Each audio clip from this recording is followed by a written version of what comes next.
Que Dios les bendiga, hermanos. Amén. Dice, ¿por qué va a seguir? Pues yo, si a mí me siguen bendiciendo, yo no me quejo. Amén. Y que me echen la bendición todas las veces que quieran. ¿A cuántos de ustedes les gusta la poesía? Amén. Algunos hacen así como que. ¿Por qué? ¿Por qué haces así? ¿Perdón? Depende de cuál. Los poemas que yo te escribí. Escribía poemas a mi esposa. El primer poema yo me acuerdo todavía. Dale, sí. Le escribí. No me piden rosa de amor que en aquella apartada orilla están pidiendo morcilla y no te da dolor. Ya estoy seguro que se Y quedó prendida, enamorada. No, eran poemas muy bonitos, ese era una broma. Hay personas a quienes dicen, pues, algunos, depende de los poemas. Y mi esposa dice, pues, depende de los poemas, porque hay poemas y hay poemas. Algunos, pues, son un reto demasiado grande, ¿verdad? Algunos son demasiado rebuscados, hay que estar buscando palabras, no sé, hay unas referencias, etc. Pero el asunto es que hay poemas y hay poemas, ¿verdad? Hay poemas que aluden, que son odas a distintas cosas. La Biblia está llena de poesía. Amén. Muchos poemas. Ahora, ¿qué distingue la poesía de la prosa? ¿Cuál es la diferencia entre esos dos géneros literarios?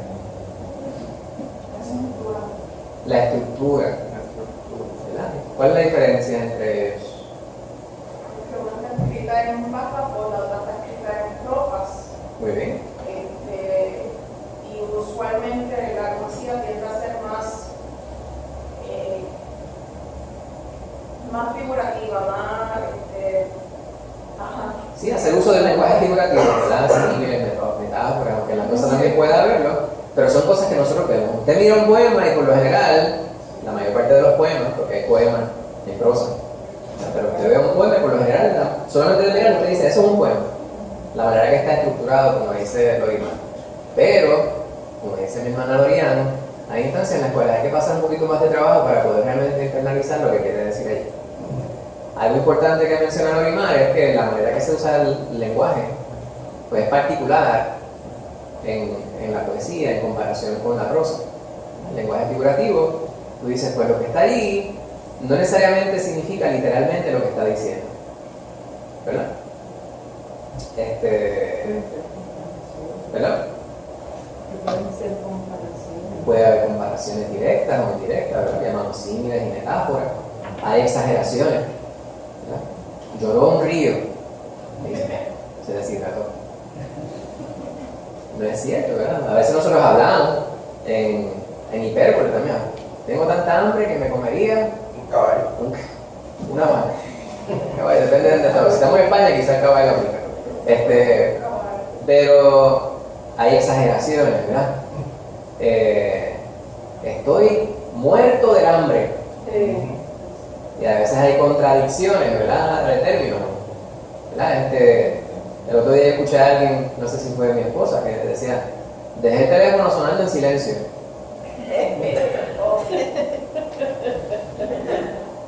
O sea, que lo dejó en modo de silencio, pero sabía que estaba entrando una llamada, o sea, que estaba sonando en silencio. Eso se llama, en inglés por lo menos es un oxímoron, yo no sé si en español suena como un insulto. Pues eso es un género literario. Y la prosa pues también es más directo, está en párrafo. Ahora también está el género literario epistolar. Y en la iglesia, ¿verdad? No tiene que ver nada con armas letales. Cuando decimos que Pablo tenía pistola, no era que tenía pistola, era que escribía epístolas. Pues las epístolas son, ¿cuál es la palabra más común para la palabra epístola? Una carta. Una carta. Pues las epístolas, los poemas, la prosa, son lo que llamamos géneros literarios. Y debemos comprender que la manera que nosotros interpretamos cada género literario no se hace de la misma manera. Hay otros géneros. Hay géneros que son ficción. La ficción es un género también literario. Está la ficción corta y la ficción larga. A quien le gusta leer novelas, eso es ficción larga. A quien le gusta leer cuentos, eso es ficción corta. ¿Qué a ustedes les parece dentro de la Biblia podríamos catalogar como ficción? Dice, hay que tener mucho cuidado ahí, hermano, porque la Biblia todo es cierto. Eso de ficción, ten cuidado. ¿Habrá ficción en la Biblia? Sí, pero en Apocalipsis se va más como, es simbólica completamente, pero desde el punto de vista que uno conoce qué es lo que es ficción, pues el Apocalipsis como que se adentra en esa. Nuestra concepción de lo que es ficción, ¿verdad?, es algo que no es cierto. Sin embargo, como género literario, nos referimos. Un cuento puede ser un cuento basado en la historia, pero sigue siendo ficción porque han sido alterados los elementos. La parábola. Las parábolas, nuestro Señor Jesucristo era tremendo cuentista. Dorimar. Cuando Samuel le dijo a David que había un hombre con una oveja y qué sé yo, y que Sí, vino Natán. perdón. Y David dijo, ese hombre debería morir, merece la muerte, ¿verdad? Y dice, pues ese eres tú. Pues el cuento era ficción, porque no es que había realmente un hombre así. Exacto. Sí, pero bueno. Pues la ficción, los cuentos se catalogan como ficción y las parábolas, como bien dice el pastor hace un momento, están dentro de esa categoría, dentro de ese género literario. Ahora, hay libros históricos también, ¿verdad? Esos son libros basados en hechos, ¿verdad? Sucesos reales.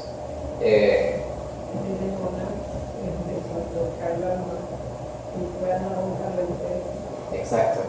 Pues entonces hay muchas partes de la palabra de Dios que a personas les cuesta trabajo creerlas de manera literal y las catalogan como ficción, pero el hecho de que ellos no puedan creerlo no hace que el relato sea ficticio. Ese es el detalle, ¿verdad? Hermana Lucy. ¿Cómo tú catalogas a cantar? Pues poesía. Poesía. También se conocen como libros sapienciales. Hay libros sapienciales, ¿verdad?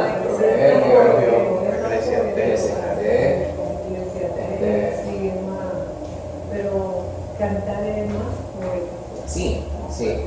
Ahora, lo que queremos entrar, ¿verdad? No vamos a ir a los 66 libros de la Biblia, pero lo que queremos ver es que en esta biblioteca que tenemos delante de nosotros hay distintos géneros literarios. Y los distintos géneros literarios tenemos que considerarlos con sus particularidades. Yo no voy a evaluar un poema de la misma manera que voy a evaluar un libro histórico, un relato histórico. ¿Por qué? Pues por razones obvias. ¿Verdad?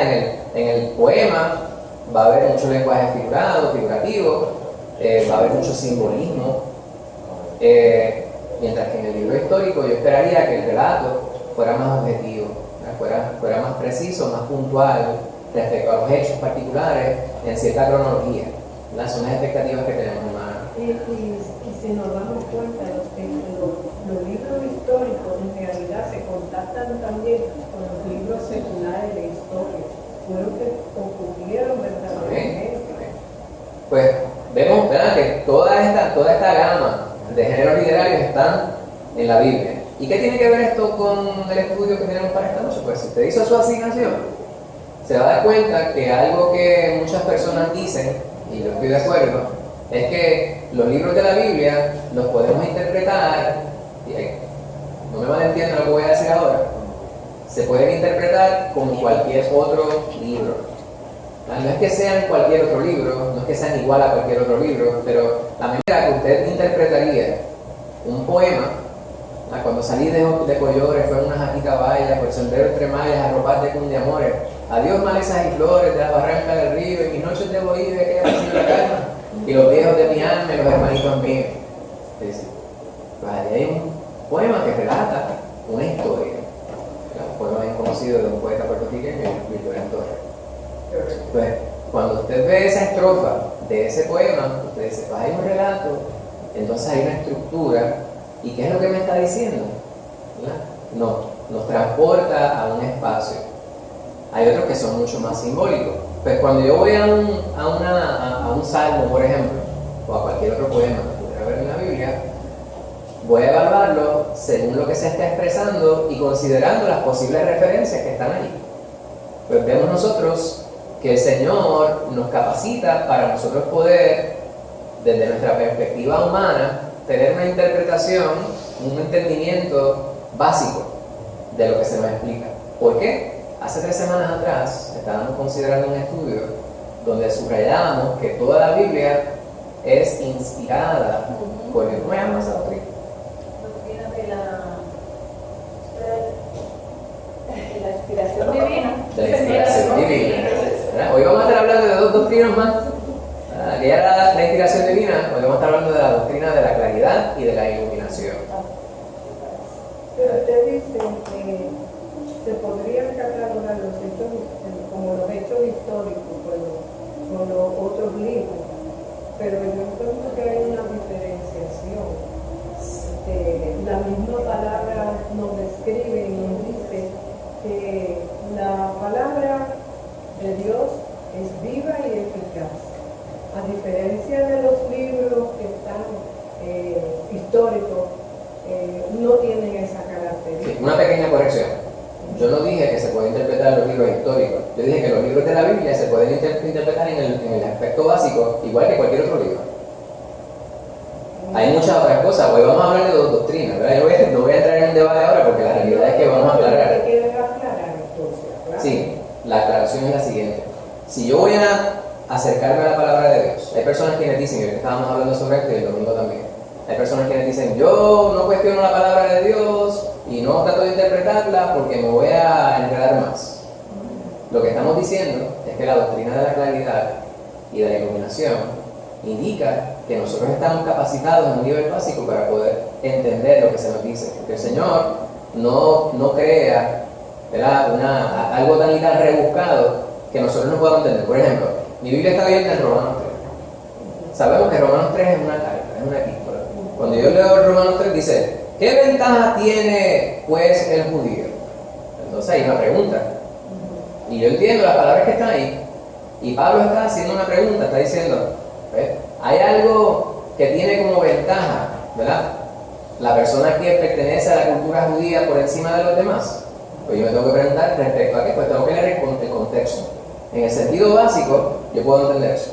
Cuando yo voy a los libros de historia, ahora está hablando sobre los libros de historia, y no estaba haciendo alusión al libro específico de historia, pero considerando, por ejemplo, un libro de historia, los hechos, ¿verdad? De los apóstoles. O voy a Primera, Segunda de Samuel, o a Crónicas, o a Reyes. Leo cualquier porción de ahí, y voy aquí abro Crónicas. Crónicas 3, dice los hijos de David. Estos son los hijos de David que nacieron en Hebrón. Amnón el primogénito, Dainoam, Jezreelita, el segundo, Daniel de Abigail, de Carmel. Pues yo estoy leyendo eso, y dentro de la inteligencia básica que yo tengo, mi IQ no es muy alto, pues yo digo, yo puedo leer eso, y yo digo, me está hablando sobre una secuencia de hijos que tenía David. Me está mencionando en esos versículos que acabo de leer, 2 por nombre, y me dice cómo nacieron ellos. ¿Verdad? 1, quién fue el que lo parió. Entonces, pues yo entiendo eso.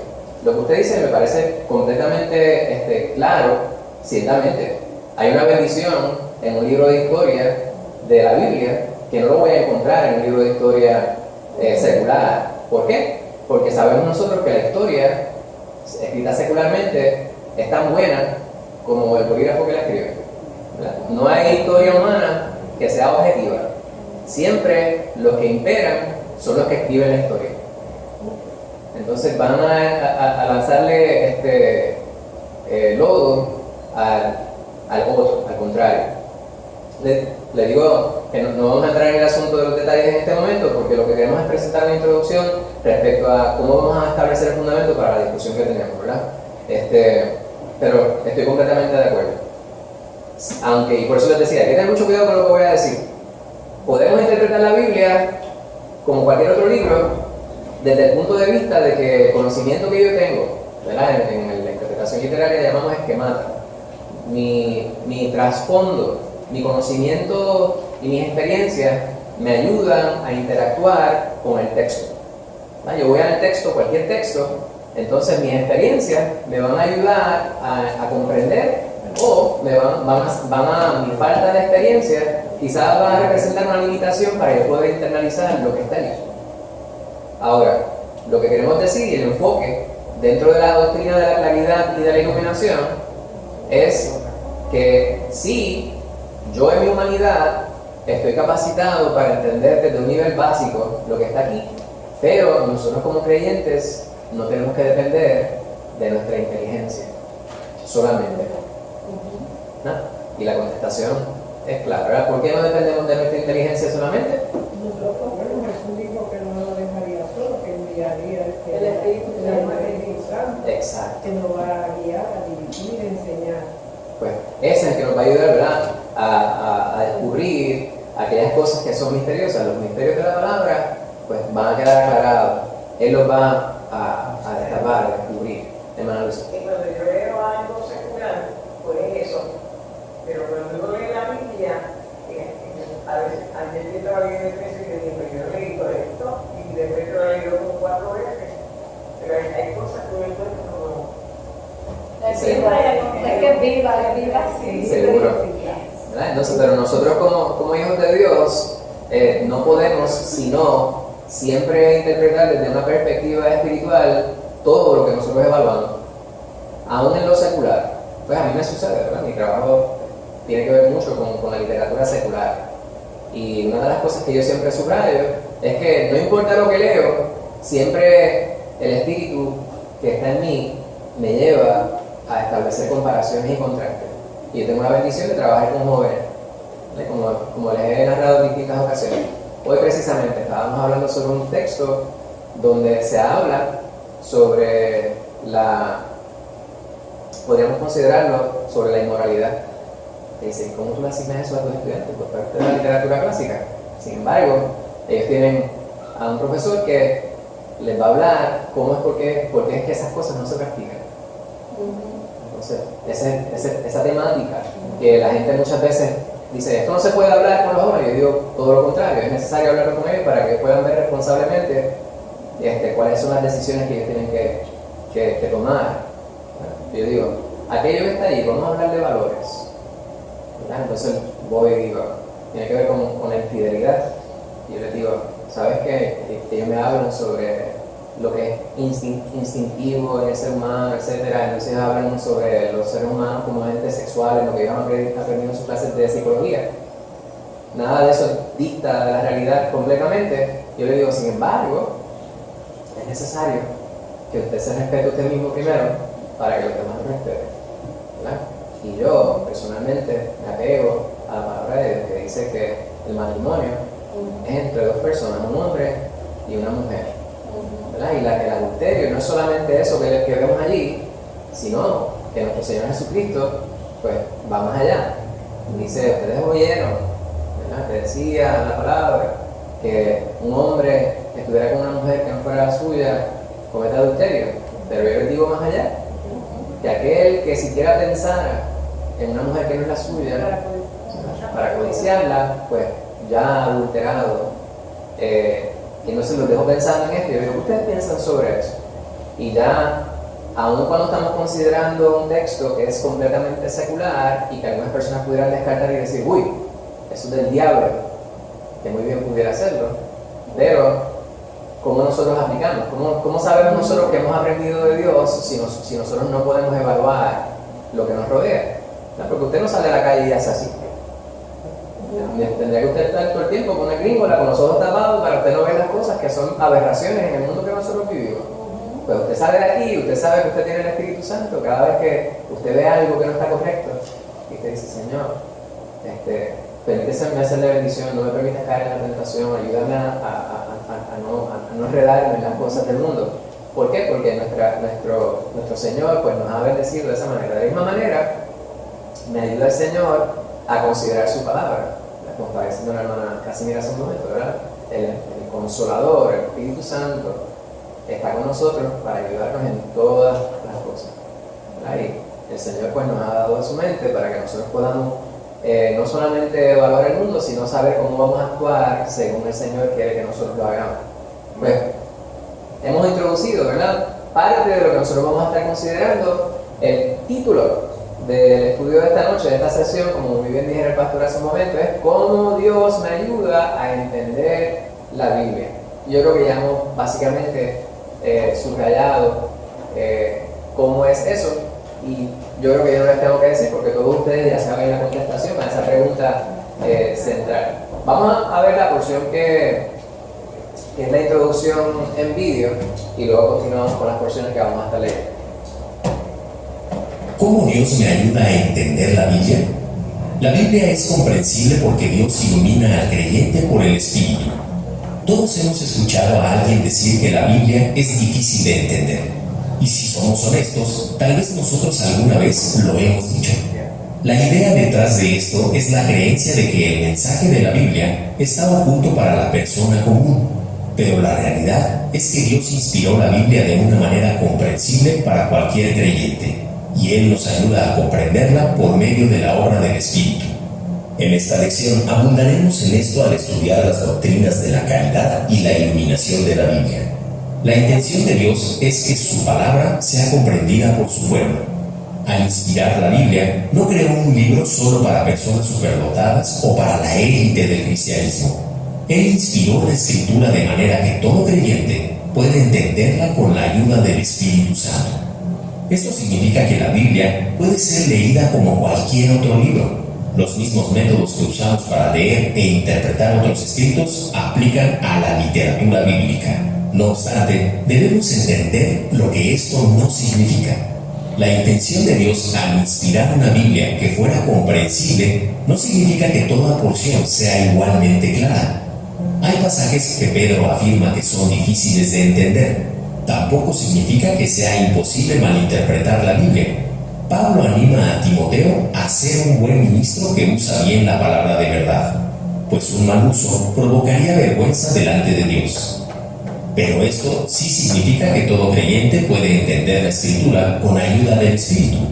Él no nos abandona en la travesía de interpretar la Biblia. No solo nos ha bendecido con diccionarios, comentarios y programas de estudio bíblicos, sino que además nos ha dado algo mejor. En realidad, nos ha dado a alguien mejor, al Espíritu Santo. Él ilumina a nuestro intelecto y nos capacita para leer en la Biblia la historia de redención. Por el Espíritu, todos podemos ir con fe a la palabra de Dios, teniendo a Dios mismo a nuestro lado, ayudándonos a interpretar cada palabra. Bien, pues tenemos nosotros que mucha de la información que presentamos a través de los estudios pues, se repite, ¿verdad? En este video de introducción, lo cual es bueno, porque así tenemos un refuerzo de la información. Vemos ahí algo que estábamos nosotros subrayando, que tiene que ver con la interpretación desde el punto de vista individual. Cada uno de nosotros estamos capacitados a mayor o menor grado para poder entender la comunicación. Hay personas quienes son más callados que otros. Hay personas quienes se comunican de distintas maneras. Entonces hay personas quienes tienen más facilidad de palabra. Hay personas quienes son más sociables, ¿verdad? Y por eso hacen mayor interacción o intercambio de información e ideas con los demás. Y esto también se traduce en cómo nosotros podemos entender la comunicación hablada o escrita. Fíjense algo que se presenta en esta introducción, y es que hay algunas porciones de la palabra que son difíciles de entender.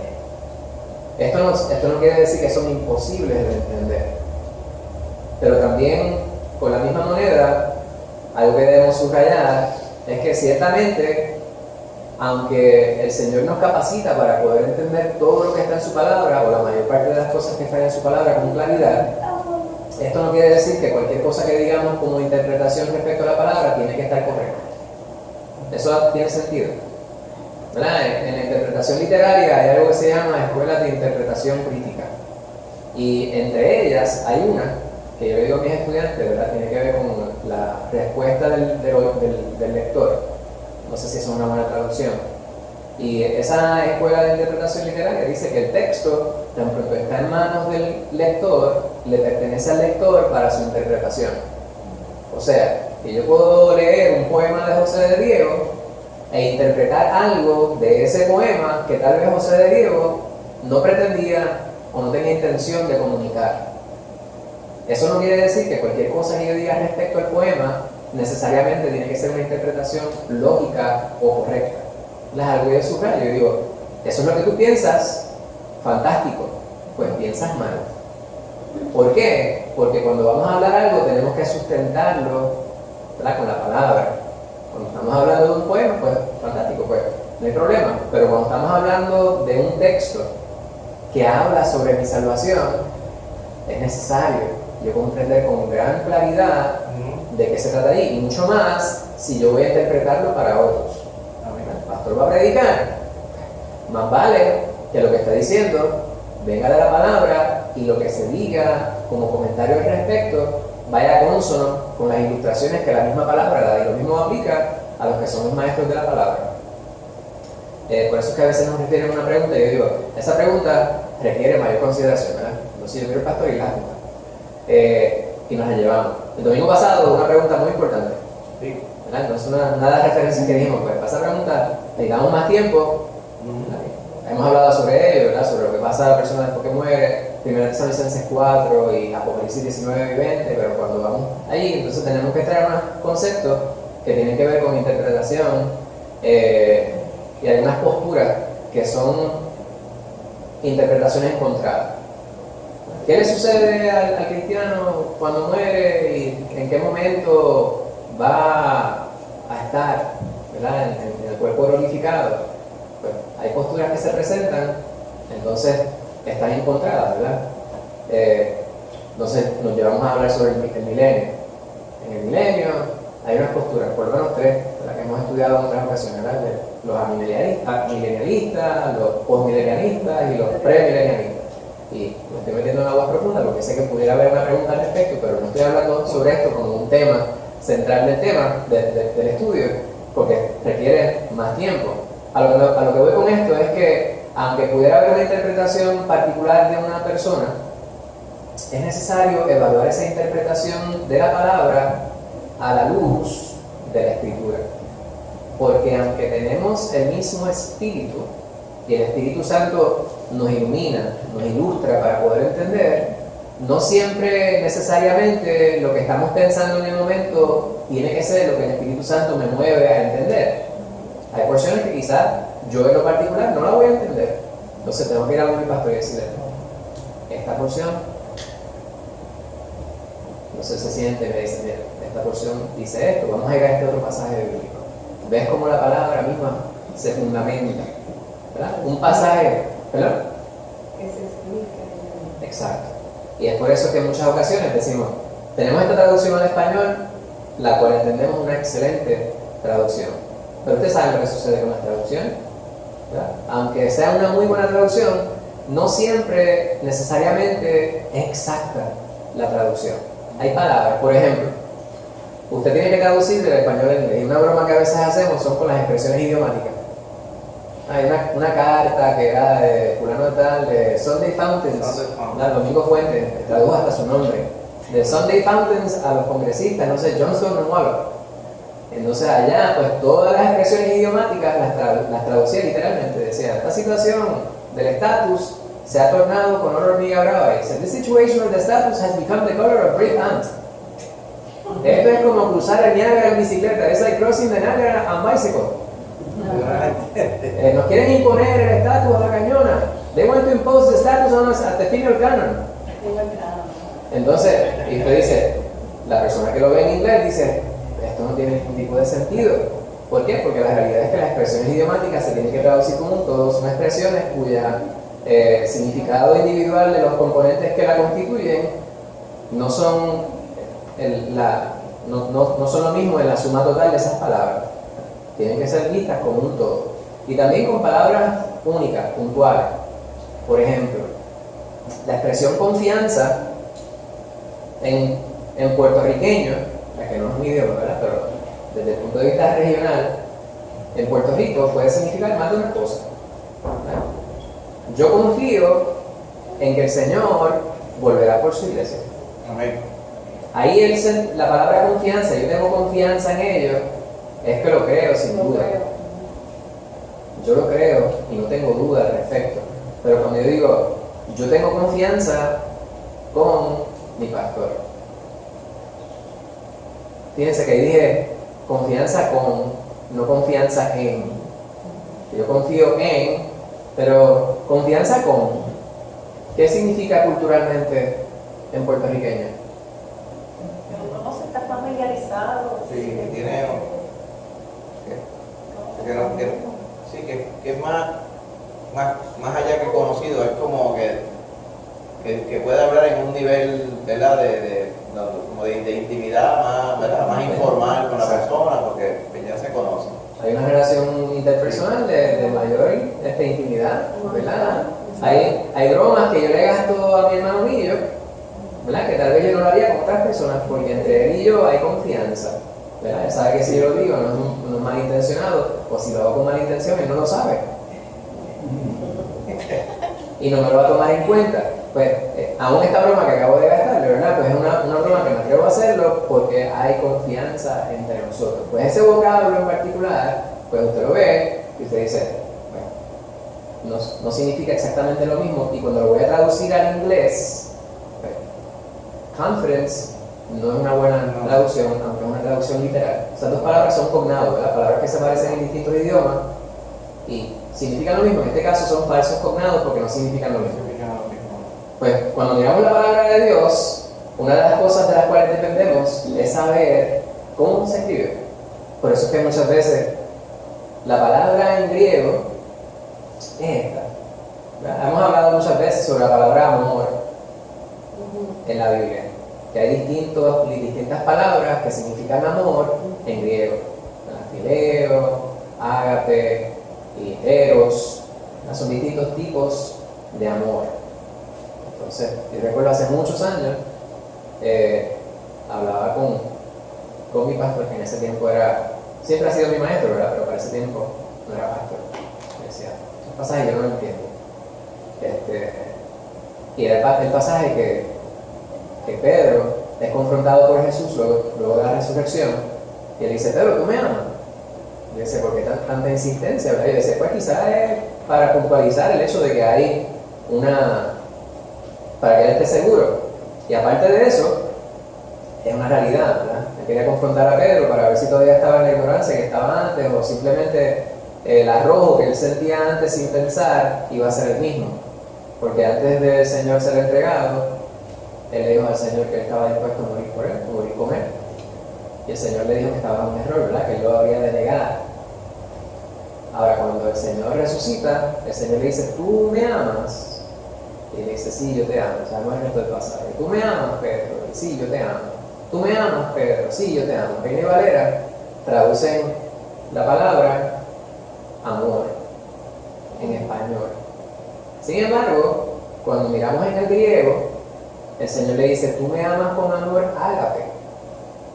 O sea, de la manera que Dios ama. Ese amor incondicional. Ese amor que es el amor más grande que lleva a la persona a no considerarse así primero, sino al otro primero. Incluso al punto de, si tiene que entregar la vida, hacerlo.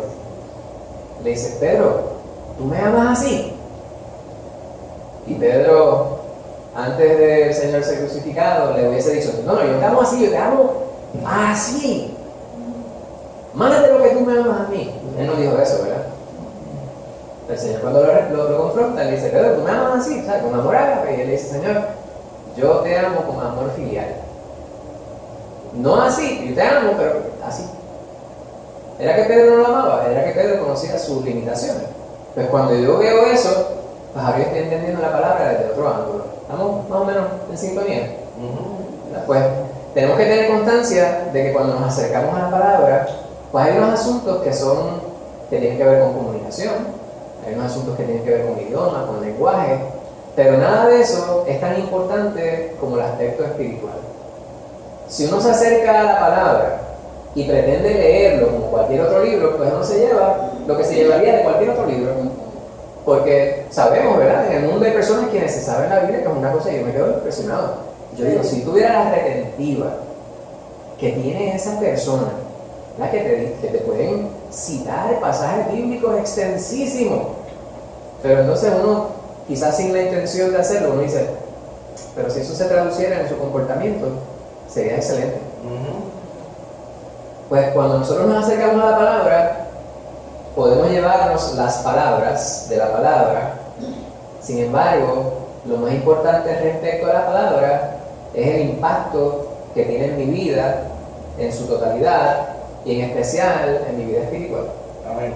Pues esa es la parte donde es necesario la mente de Cristo para yo poder realmente internalizar lo que estamos nosotros viendo. Y ahí es donde entran las dos doctrinas de las cuales estamos hablando. ¿Las cuales? Doctrina de la claridad y de la iluminación. Hace 3 semanas hablábamos de la doctrina La inspiración. La de la inspiración. La doctrina de la inspiración tiene que ver con cómo es que Dios inspira a quienes escriben. En este caso, las doctrinas de la claridad y de la iluminación es como el Señor inspira a quienes leemos para que podamos comprender. Amén. Inspiró para que escribieran y nos inspira a nosotros para que podamos entender. Esto es una cosa que la gente dice que la inteligencia artificial. No hay inteligencia como la inteligencia espiritual. Amén. Pues vamos a ir a una preguntita. Primeramente, ¿debemos interpretar todo en la Biblia de manera literal? Este es un Peter Pitcher. No. Esto es una pregunta de sí o no. ¿Y por qué? Yo creo que hay personas que no son literales. ¿Se te ocurre un ejemplo? Si tu ojo derecho, Por ejemplo. Ajá, eso mismo, sí. si tu ojo derecho te es motivo de... Ese ojo, por ejemplo, si tu ojo te da ocasión de caer, quítalo de ti.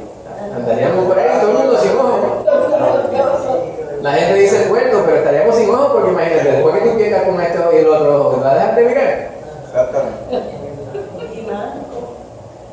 Sí. Manco, estaríamos por ahí, nada, qué sé yo, que el torso nada más estaríamos por ahí, tratando de arrancarnos por el piso.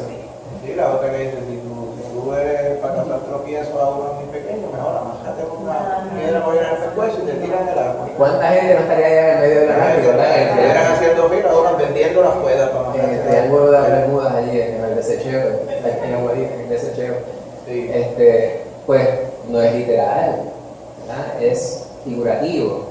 Hay muchas lenguaje figurado, como decía Lorimar hace un momento. Pues definitivamente no es literal. Sin embargo, hay muchas cosas que sí lo son. ¿Cuál es tal vez una de las cosas más importantes que sí es literal? Que se nos murió por nosotros. Amén. Que Cristo Jesús murió físicamente. O sea, no fue que Él se durmió y allá lo despertaron. Aunque la palabra durmieron, ¿verdad? Se utiliza de una manera distinta en la Biblia. Dormir en muchas instancias significa morir. Pero el Señor Jesucristo dio su vida en la cruz del Calvario y murió. O sea, que quedó sin vida por 3 días y resucitó. Pero resucitó de manera figurativa, o sea que eso sí simbólico. Y eso es bien importante. Nuestra salvación depende de lo que hemos creído.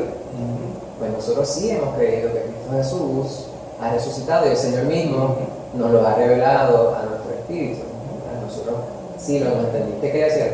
Sí, que una de las prédicas más escuchadas para estos tiempos de Semana Santa, cuando Jesús resucita, los huesos de Buda están allí, los de Alá están en su tumba, los de cualquier mártir cristiano, ahí están los huesos, pero vayan busquen los de Cristo, que allí no los van a encontrar. Exacto.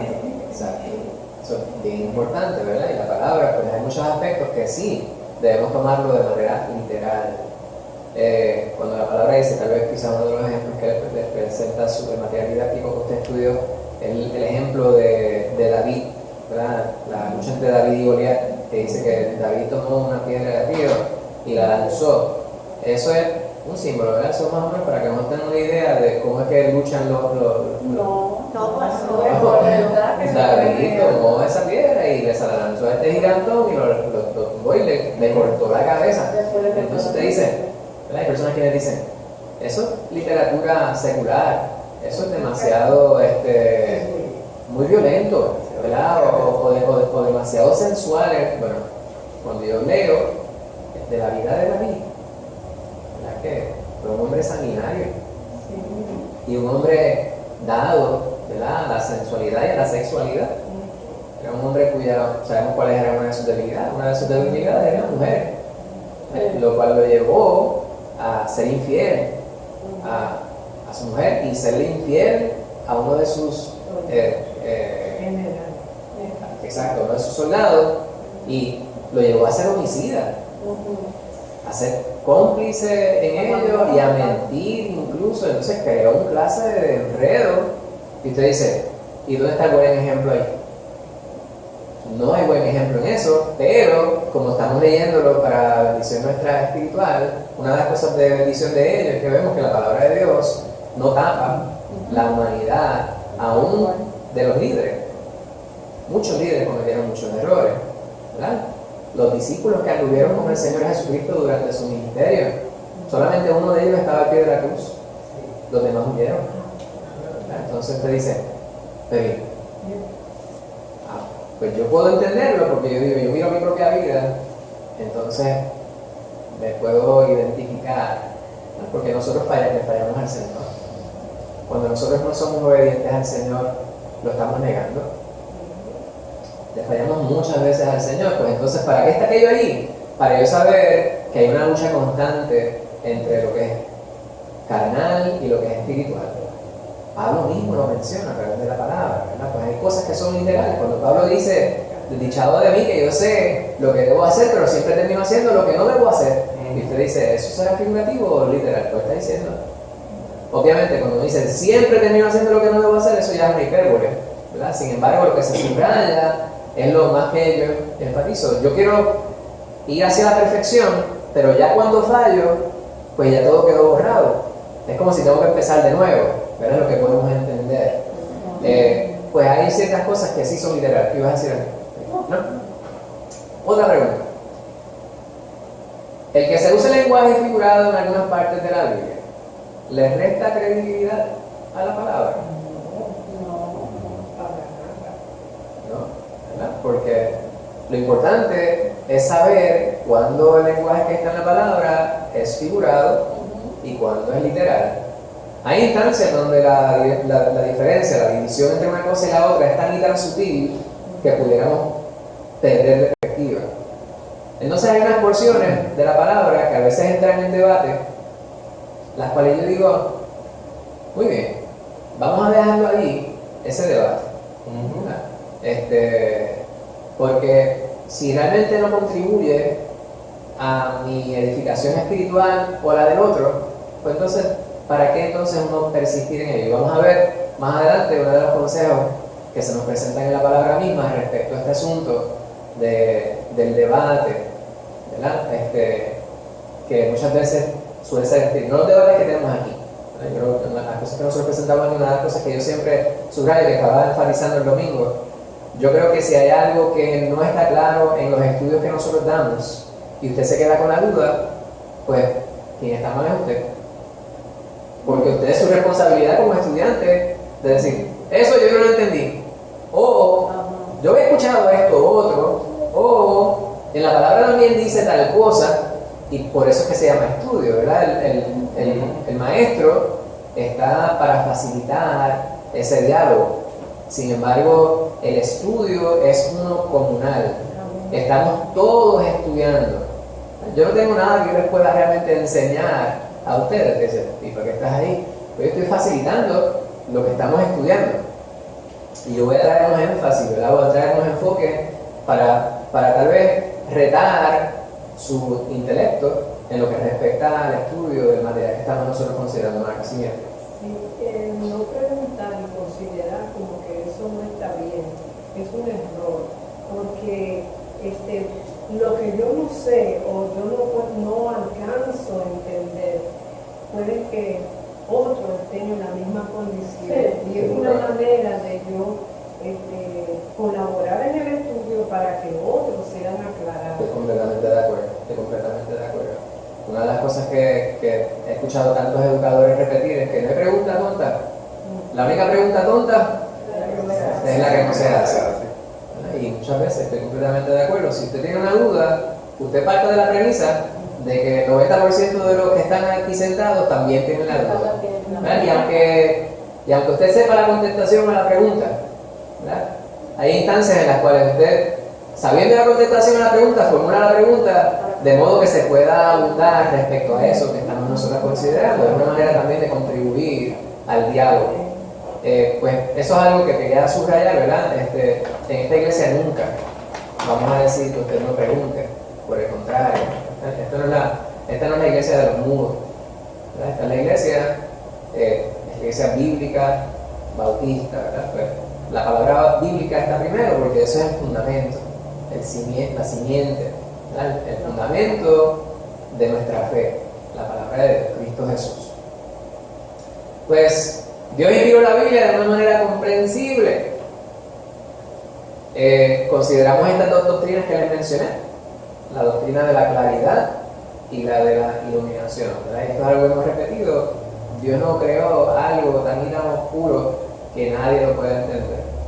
A los mismos niños se les enseña sobre las historias de la Biblia y ellos pueden relatar las historias básicas y eso les ayuda a ellos a crecer espiritualmente y a ir desarrollando una intimidad con Dios, porque ¿dónde está Dios? Pues Dios está en todos sitios, pero podemos respirar su aliento en la palabra, porque la palabra es su aliento. Amén. Amén. Amén. Fíjate, cuando Dios le habla a Daniel en el capítulo 12, que le dice, sella las palabras de este libro. O sea, Dios tiene un momento para entrar en su revelación a algo que uno no entiende. Cuando Él le dice así, yo veo esa palabra, como ahora se está abriendo a todo el mundo eso que Dios le dijo a Daniel, séllalo. Mas sin embargo, en el tiempo que estamos viviendo ahora, vemos cómo todo eso se está abriendo al entendimiento de los cristianos. Amén. Amén. ¿Verdad? Y ahora contamos, ¿verdad?, con la presencia del Espíritu Santo físicamente en nosotros para poder comprender con mayor claridad lo que el Señor pretendía, ¿verdad?, en cada una de las porciones que nosotros estudiamos. Por eso me parece que es muy importante. El punto final es que no hay nada oculto Amén. entre cielo y tierra. Todo llega a su momento de nosotros poderlo entender. Exacto. Porque hay veces que uno está leyendo y no entiende, pero viene el pastor y toca ese punto y ahí viene el clic, entiende lo que se está Amén. lo que está diciendo el versículo. Y dice, oh, mira, ya lo entendí. El pastor habló de eso. Fue el tiempo que llegó Amén. ese entendimiento. Uno de los puntos que vamos a estar subrayando también, y vamos a pensar desde ahora, es que hay que hacerlo de manera diligente. O sea, la lectura de la palabra. Porque aunque el Señor, como puntualizamos en el primer punto en la diapositiva que ustedes ven en la pantalla, su intención es que nosotros entendamos. Él no quiere dejarnos a oscuras. Hay ciertas cosas que se presentaban en parábola, ¿verdad?, que eran su intención, era que hubiera un aprendizaje espiritual, pero iba a estar oscuro para aquellos quienes no estuvieran espiritualmente en sintonía, para así decirlo, en comunión con Dios.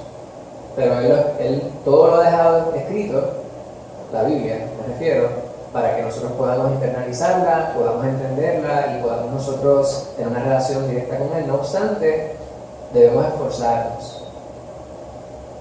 Aunque el Señor nos permite a nosotros tener entendimiento respecto a lo que leemos, hay una expectativa. ¿Verdad? La expectativa es que usted lea la palabra. No es que lo haga de manera aleatoria, ¿verdad?, que lo hagan por casualidad, o solamente para los domingos, o solamente para los martes, o solamente cuando se lee durante un servicio en la iglesia.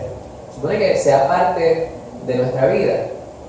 Hay personas quienes ven las noticias todos los días, y a veces ven la noticia por la mañana, la ven al mediodía, la ven a las 5 de la tarde y la vuelven a refreír a las 11 de la noche. 4 veces al día vieron lo mismo. Entonces, ¿qué vio? Nada, realmente nada, porque ¿Qué es lo que dicen? Que nosotros no sepamos. Ustedes me dicen, ¿qué? ¿Viste las noticias hoy? Yo digo, no.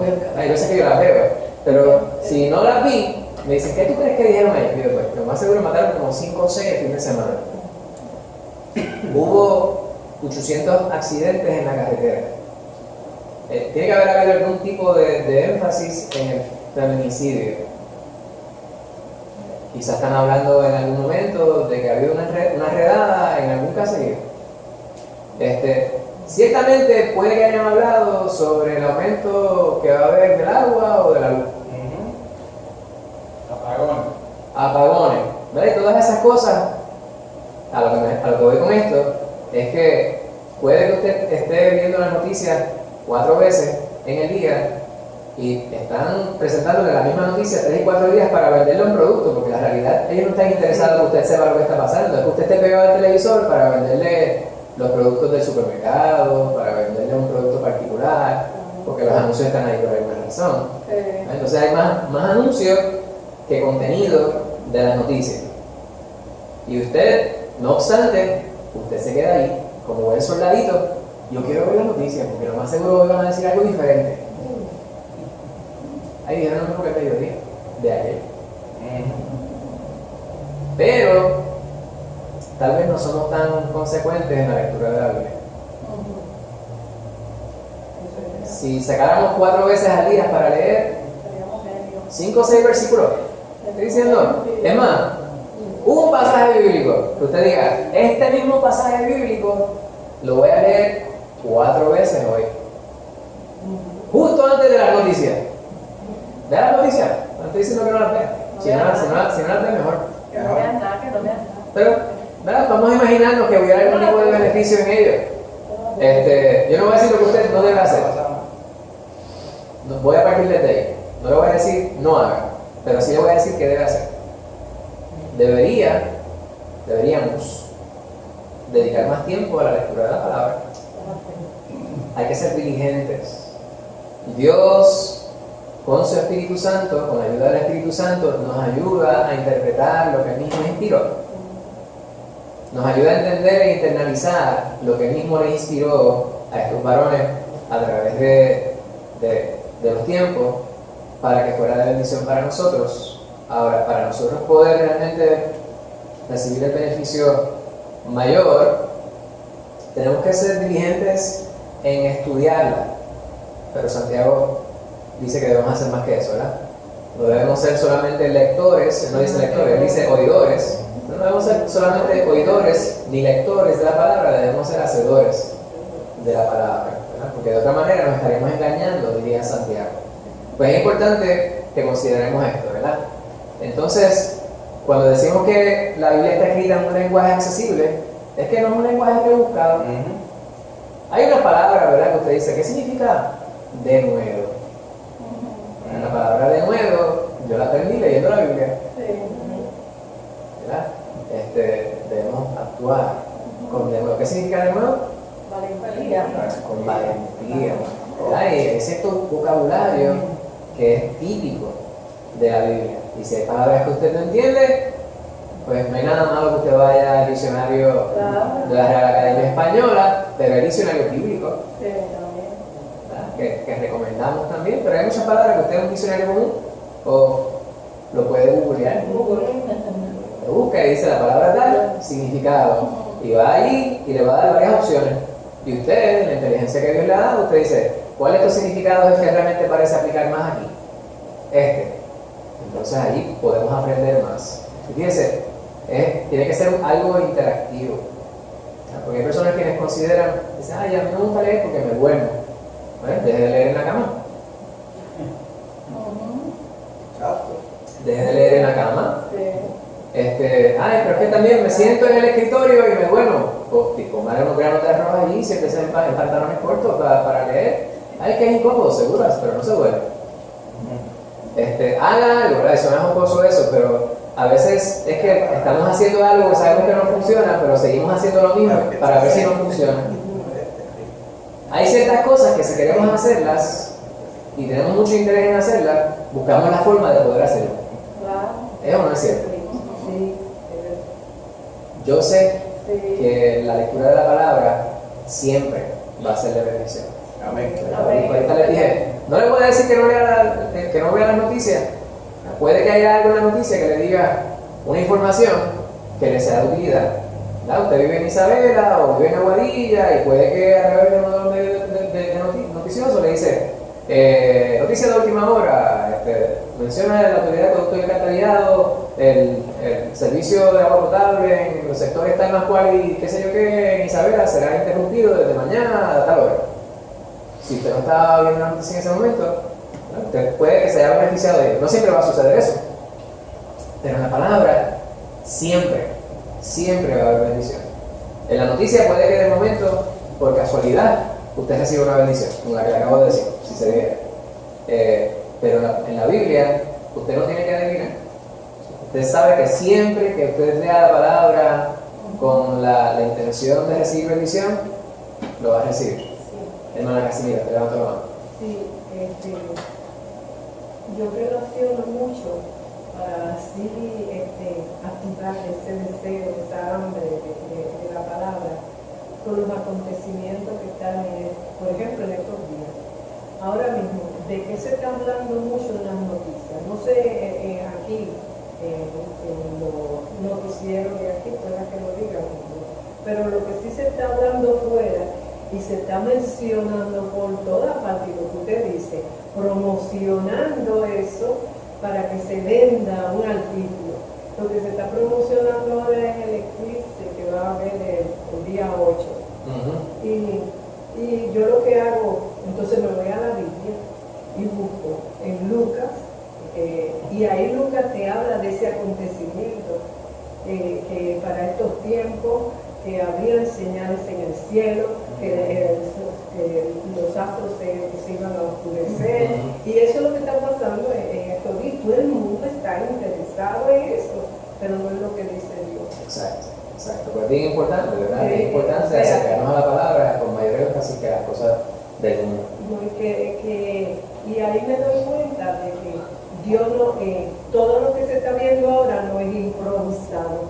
Dios hace mucho tiempo que habló de eso. Hermana Rebeca. Cuando uno comienza a leer los primeros libros de Isaías, el otro día me pasó por la mente de Isaías, vengo para acá y veo que está pasando, porque realmente esos primeros libros es como que lo que estamos viendo que está pasando en el mundo. También la palabra nos ayuda a conocer más cerca a nuestro Señor, como siguiéndole los pasos. No lo veo desde esa manera. Cómo se expresaba de cierto digo, o el que tenga oído que escuche. Ese tipo de cosas que vemos en la palabra también pues, nos hace conocer más de cerca al Señor y lo que decía. Hay unos énfasis, ¿verdad?, que yo he colocado en lo que estamos proyectando para que podamos centrarnos en ciertas ideas que se presentan aquí. Recuerda, esto es parte de un comentario. Yo sí entiendo que, aunque aquí decimos que todo creyente puede entender la Escritura, sabemos, ¿verdad? Nosotros tenemos que entender cuáles son nuestras capacidades. Obviamente, la palabra de Dios nos habla sobre dones que el Señor ha repartido. Hay personas quienes tienen mayor facilidad para poder comprender el idioma hablado o escrito. Eso no subraya las limitaciones del otro, pero cuando yo entiendo que yo tengo una limitación para entender algo, aunque yo sé que el Espíritu Santo yace en mí y me ayuda, pero aún así yo puedo tener una dificultad para internalizar algo que estoy leyendo. Es mi responsabilidad primero reconocerlo y segundo buscar algún tipo de ayuda para yo poder comprender. Y la recomendación más sana que yo les puedo decir, no más sana, que les puedo dar es que se acerquen a los líderes de la iglesia o personas que ustedes saben que son duchos dentro de la congregación, la palabra. No vaya a una de esas personas que anda con la sombrilla, que le visita a su casa y dice, oiga, yo tengo esta duda respecto a este pasaje bíblico. Ellos le van a dar una interpretación, pero no necesariamente la que es bíblica. Hermana Lucy. Tú como maestro de literatura, ¿qué tú crees de Pablo, cuando hace esa oración tan larga. ¿Qué yo creo de Pablo? Esa pregunta está cargada, ¿verdad? Yo no me atrevo a decir mucho de Pablo, pero va a ser que el Señor me envíe un rayo. Pablo, si yo tuviera un estudiante que redactara como Pablo, pues yo tendría muchas recomendaciones para esa persona.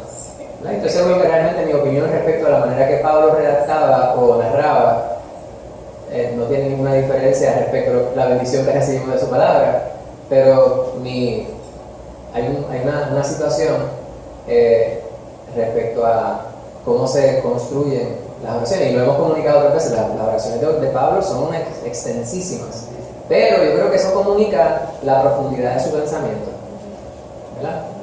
Yo hablo, ¿verdad? Cuando hablamos de variedad de las oraciones, cuando estamos hablando de escritura, de redacción, yo digo a mis estudiantes, ¿verdad? Hay oraciones simples, hay oraciones complejas, hay oraciones compuestas, hay oraciones complejas compuestas, y hay que tener una variedad de esas oraciones para que el lenguaje fluya de manera más natural, ¿verdad? Tenga un ritmo.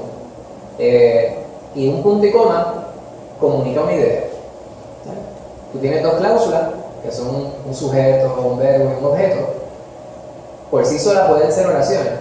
Cuando yo tengo dos oraciones de ese tipo y están tan intrínsecamente relacionadas una con la otra, a veces se aman tanto que no se quieren separar con un punto. Pues las unimos con un punto y coma. Ese punto y coma dice, estas dos oraciones se aman tanto que quieren estar juntas. Entonces usted dice, ese punto y coma significa, por lo tanto, además, sin embargo, y no tiene que utilizar esas palabras porque está implícito en lo que se lee ahí. En lo que respecta a la redacción de Pablo, eso sucede mucho. No obstante, a pesar de que las oraciones son tan y tan extensas, el Señor nos permite entenderlas.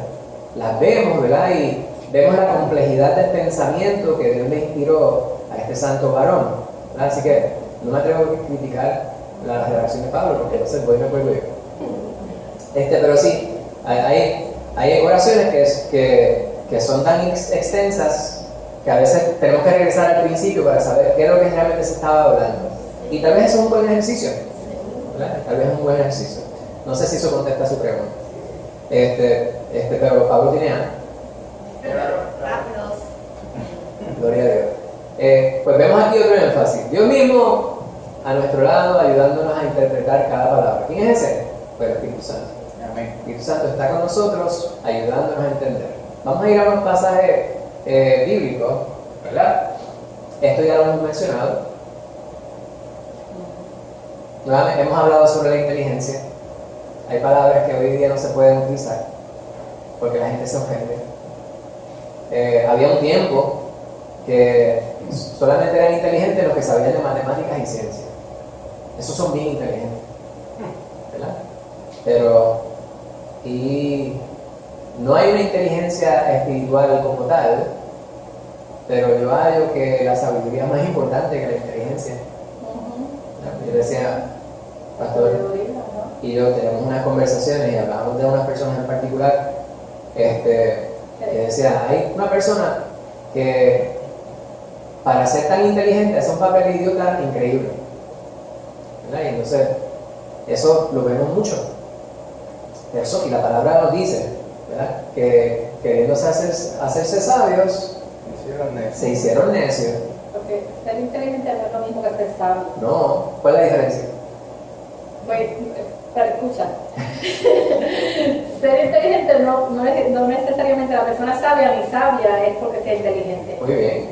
¿Y cuál es la diferencia? La sabiduría viene más de Dios, de lo espiritual. Amén, amén, amén. Y uno puede ser hasta analfabeta. Seguro. La persona no tiene que saber leer para ser sabio. No necesita tener una educación formal. Estamos completamente de acuerdo.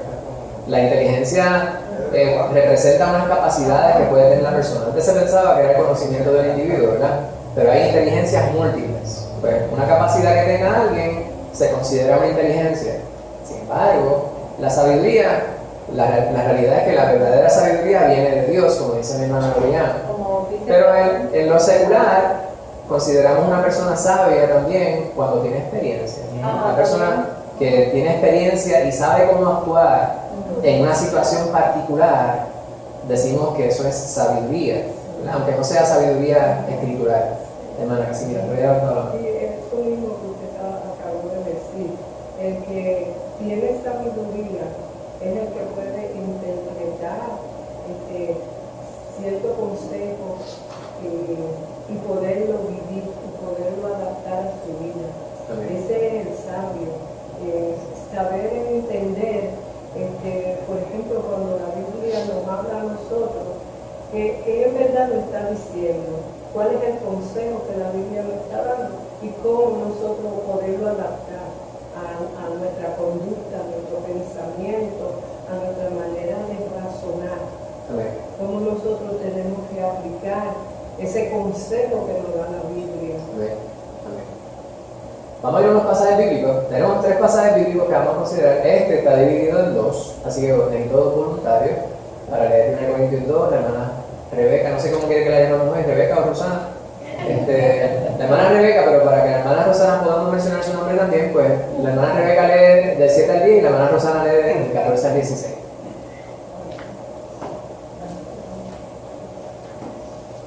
Primera de Corintios, del 7 al 10. Mas hablamos sabiduría de Dios en misterio, la sabiduría oculta, la cual Dios predestinó antes de los siglos para nuestra gloria, la que ninguno de los príncipes de este siglo conoció, porque si la hubieran conocido, nunca habrían crucificado al Señor de gloria. Antes bien, como está escrito, cosas que ojo no vio, ni oído oyó, ni no han subido el corazón de hombre, son las que Dios ha preparado para los que le aman. Pero Dios nos las reveló a nosotros por el Espíritu, porque el Espíritu todo lo escudriña, aún lo profundo de Dios. Amén. Ahí tenemos, ¿verdad?, la típica redacción de nuestro hermano Pablo. Antes de ir a los versículos 14 al 16 que nos va a leer la hermana Rosana, hay varias cosas que están aquí que ya hemos mencionado. La hermana Loriana ya nos dio, ¿verdad?, el pie forzado del concepto de sabiduría de Dios. Fíjense que hay sabiduría, pero aquí Pablo enfatiza un tipo de sabiduría específico, que no es cualquier sabiduría. ¿Verdad? Cualquier sabiduría es buena, sin embargo, esta es la más importante, la sabiduría de Dios. Y hay un concepto que también, tal vez recientemente el pastor estaba hablando sobre él, que es lo que es misterio. Yo creo que la palabra se ha repetido en distintas predicaciones y estudios.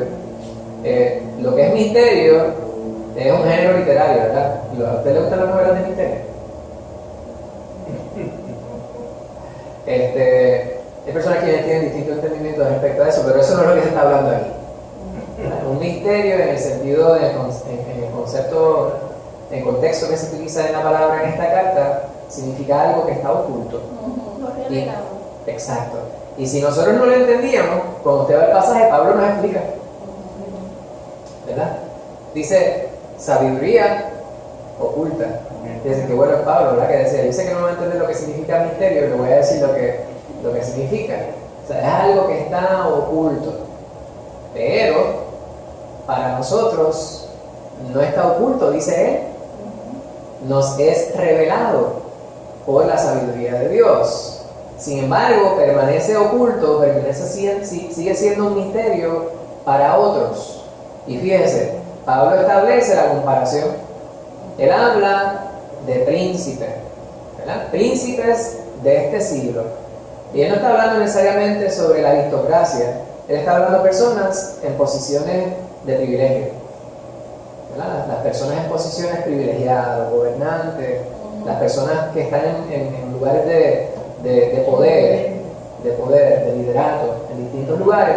Aún esas personas quienes son reverenciados por multitudes de personas, aún esas personas no pueden entenderlo como el cristiano más común y corriente, este que está aquí. Yo puedo verlo y como yo tengo la mente de Cristo, yo puedo internalizar la sabiduría de Dios. Pero aquel que está en una posición, fíjate, en estos tiempos podríamos hablar de los postdoctores. Hay gente, Dios le bendiga sus títulos, hay gente que tiene que estudiar largo y tendido y no le podemos quitar el mérito, ¿verdad? Porque son personas que muchas veces contribuyen a la sociedad de distintas maneras, pero hay personas quienes piensan que por tener un título ya son más importantes que el otro. Y el Señor nos muestra en su palabra, y Pablo lo recalca aquí, dice hay algo bien importante. Esa persona que es considerada sabia por tantas personas por la posición que ocupa, aún esa persona no puede entender tan bien como la persona más sencilla en los caminos de Dios, ¿verdad? Los creyentes más sencillos. Entonces, habla sobre la importancia tan y tan grande que tiene la Escritura. Aún aquellas cosas que no se han visto, el Señor las dio a conocer. Y dice, Dios nos las reveló por el Espíritu. Eran ocultas y ya no son ocultas para nosotros porque Dios nos las mostró. Entonces habla sobre el detalle de escudriñar. Hablamos sobre nosotros, la importancia y la necesidad que tenemos nosotros de estudiar con cuidado, con detenimiento la palabra, pero Pablo dice, sí, eso es cierto. No obstante, habla sobre aquel que está en nosotros, quien hace el trabajo.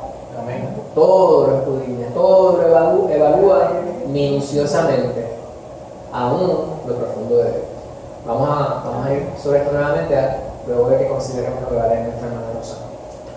Pero el hombre natural no percibe las cosas que son del Espíritu de Dios porque para él son locura y no las puede entender porque se han de discernir espiritualmente. En cambio, el espiritual juzga todas las cosas, pero él no es juzgado de nadie. Porque ¿quién conoció la mente del Señor? ¿Quién le instruirá? Mas nosotros tenemos la mente de Cristo. Yo creo que dentro de lo que está diciendo Pablo en este pasaje, ¿verdad? Hay un ejemplo incluso de lo que podría enfatizar o enfocar a aquel que no tiene la mente de Cristo. Primero tenemos que definir lo que es el hombre natural. ¿Sabemos lo que es el hombre natural? Sí, el que no ha nacido de nuevo. El que no ha nacido de nuevo. Está tal cual nació. Exactamente. Está natural. Claro, no ha habido ningún tipo de alteración en su sistema. Nació y sigue andando, ¿verdad? Lo que ha hecho simplemente es degenerarse. Usted y yo, ¿somos hombre natural? Se supone que no, ¿verdad? La hermana Lorena lo dijo con mucha seguridad. ¿Por qué? ¿Por qué no somos naturales? No, porque nacimos de nuevo en Cristo. Amén. Pues nosotros hemos sido regenerados en Cristo Jesús. Amén. Pablo insiste en que la percepción de aquel que no ha aceptado a Cristo Jesús es distinta. ¿Verdad? No percibe, no reconoce, no puede identificar y mucho menos puede entender las cosas que tienen que ver con la sabiduría de Dios. Esto es bien importante. Entonces, no conforme con esto, no solamente es que no lo entiende, es que hay algo que le impide hacerlo y Pablo lo atribuye a su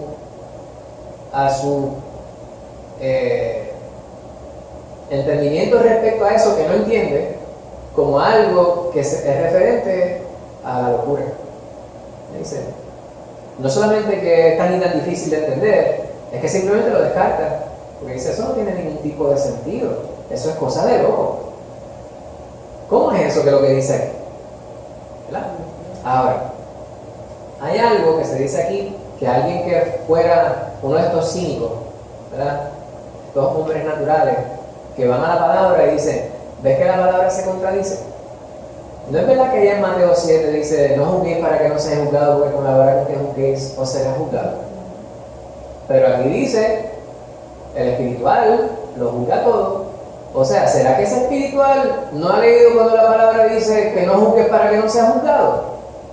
Y ahí está el detalle de saber leer el contexto, hermano. Y a eso nos referimos. ¿Verdad? Aun cuando algo es literal, es necesario entenderlo en contexto. Porque el Señor, allá en Mateo 7, cuando está diciendo no juzguéis para que no seáis juzgados, Él lo está diciendo en un contexto que es más extenso, no se queda allí. Luego Él habla sobre el ejemplo de la hipocresía que tienen los individuos, quienes están más dispuestos a ver el mal que está en el otro sin considerar su propio mal. Entonces, presenta una hipérbole, ¿verdad? Que es comiquísima. Las personas dicen, no, el Señor era... Yo creo que quizás su intención no era hacer una broma, pero la imagen a mí me está bastante graciosa. ¿verdad? Yo cuando leo esa porción que dice, saca primero la viga que tienes en tu ojo para poder sacar la paja del ojo de tu vecino, yo me imagino a alguien con un poste de esos de tendido eléctrico así, saliendo y diciendo, oye, tienes ahí una pajita en el ojo. Y esto ahí que casi se le cae la cabeza y dice, pero ven acá, hay algo mal con esta imagen. Pues hay algo, eso es una hipérbole, ¿verdad? No es literal.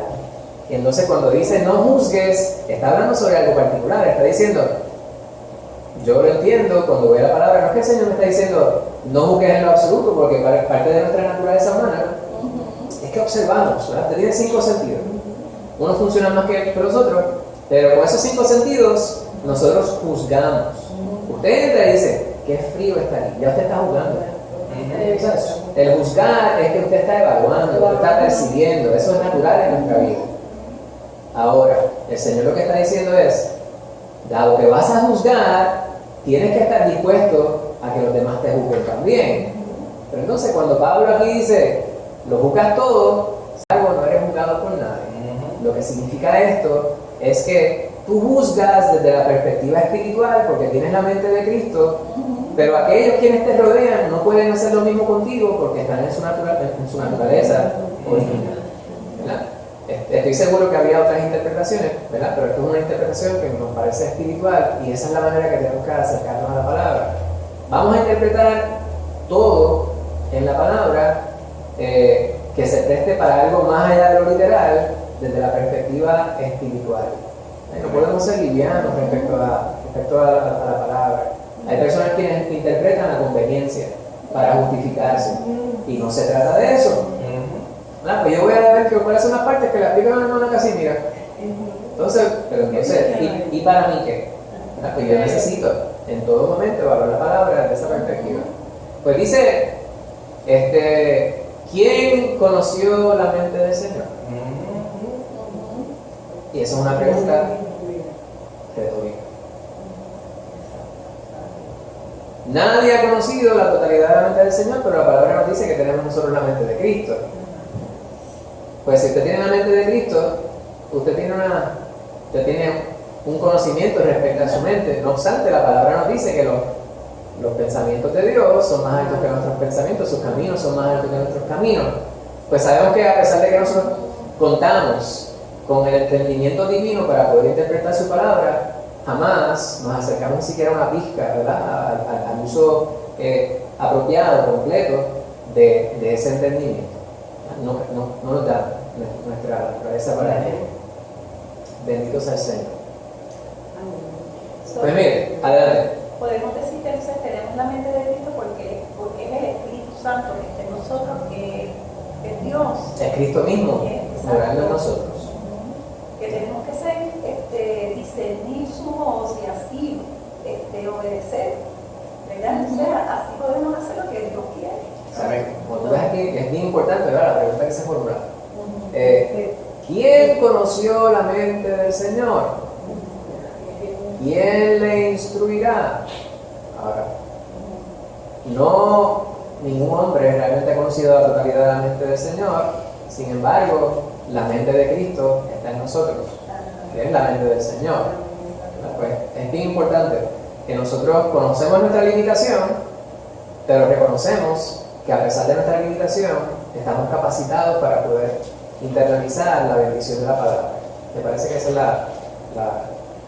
el énfasis, ¿verdad? Que estamos subrayando. ¿Te hubiera hablado, no? Sí, que en Filipenses, que me parece que habla acerca de que pensemos como Cristo, pensemos en todo lo justo, en todo lo bueno, en todo lo que es de buen nombre, que tengamos la mente de Cristo, pero ahí se refiere y habla, especifica, cómo es la mente de Cristo, que piense en todo lo recto, en todo lo puro, en todo lo que es de buen nombre, dice, en eso pensemos, y ahí es que está la mente de Cristo.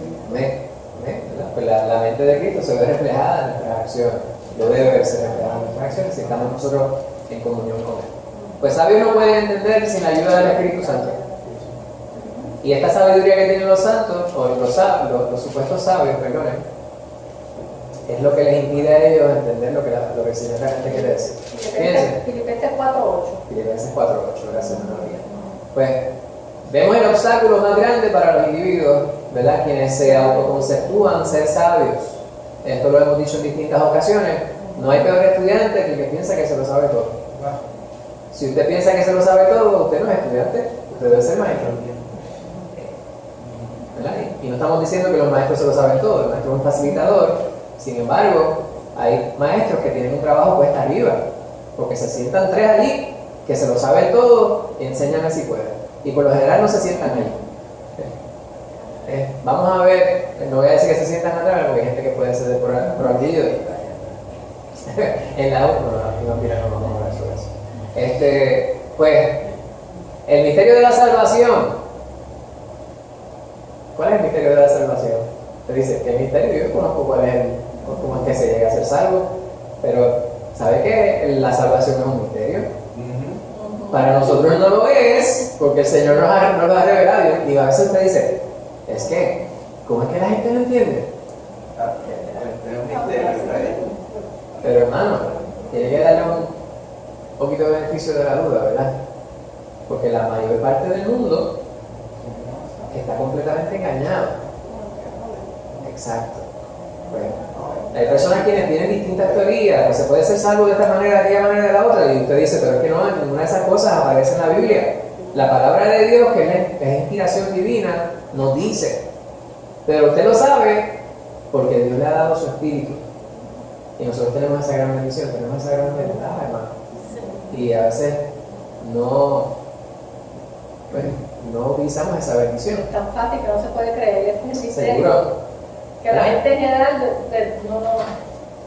Hay gente que pudiera tener, para traerlo al plano común, hay gente que tiene unos artefactos, ¿verdad? Que usted dice, la persona le dice, no estoy haciendo tal cosa, y usted dice, pero tú no tienes una máquina que hace eso. Sí, pero no la uso. ¿Verdad? Hay gente, por ejemplo, que tiene esas máquinas de dar masaje,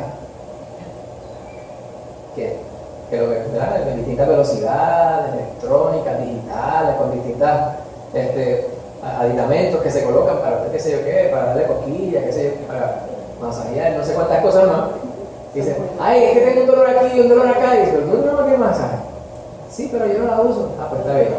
Dice, oye, me comería un pan, pero que fuera homemade. ¿Tú no tienes una máquina de hacer pan? Sí, pero está en la caja. Entonces, si nosotros no sabemos sobre la palabra, pues no me diga que es porque Dios no le quiere. Vamos a preguntarnos lo más básico. ¿Estás leyendo? No, la estufa no funciona. ¿Está enchufada? El abanico no prende. El cable está metido en el receptáculo. Pues vamos a... Y aquí es lo que estamos hablando, ¿verdad? No se trata de usted entrar en un trance, ¿verdad? Que se le miren los ojos y usted de momento entre a hacer unas contorsiones físicas. No es misticismo. El misticismo quizás no es tan exagerado como lo que yo les acabo de relatar. Hay personas que van a lo místico. Sin embargo, no es algo tan complicado. Sin embargo, Pablo subraya que es necesario el esfuerzo. Yo creo que hemos enfatizado esto bastante veces. Vamos a ir a 2 Timoteo 2, 14 al 16, y quisiera que alguien de manera voluntaria leyera esa porción. Hermana Angie no levantó la mano, pero me dijo con intención de leer. Recuérdales esto, exhortándoles delante del Señor a que no contiendan sobre palabras, lo cual para nada aprovecha, sino que es para perdición de los oyentes. Procura con diligencia presentarte a Dios aprobado, como obrero que no tiene de qué avergonzarse, que usa bien la palabra de verdad, mas evita profanas y vanas palabrerías, porque conducirán más y más a la impiedad. Amén. Short, sweet and to the point. ¿Verdad? Dice mucho, es un espacio bastante reducido, ¿verdad?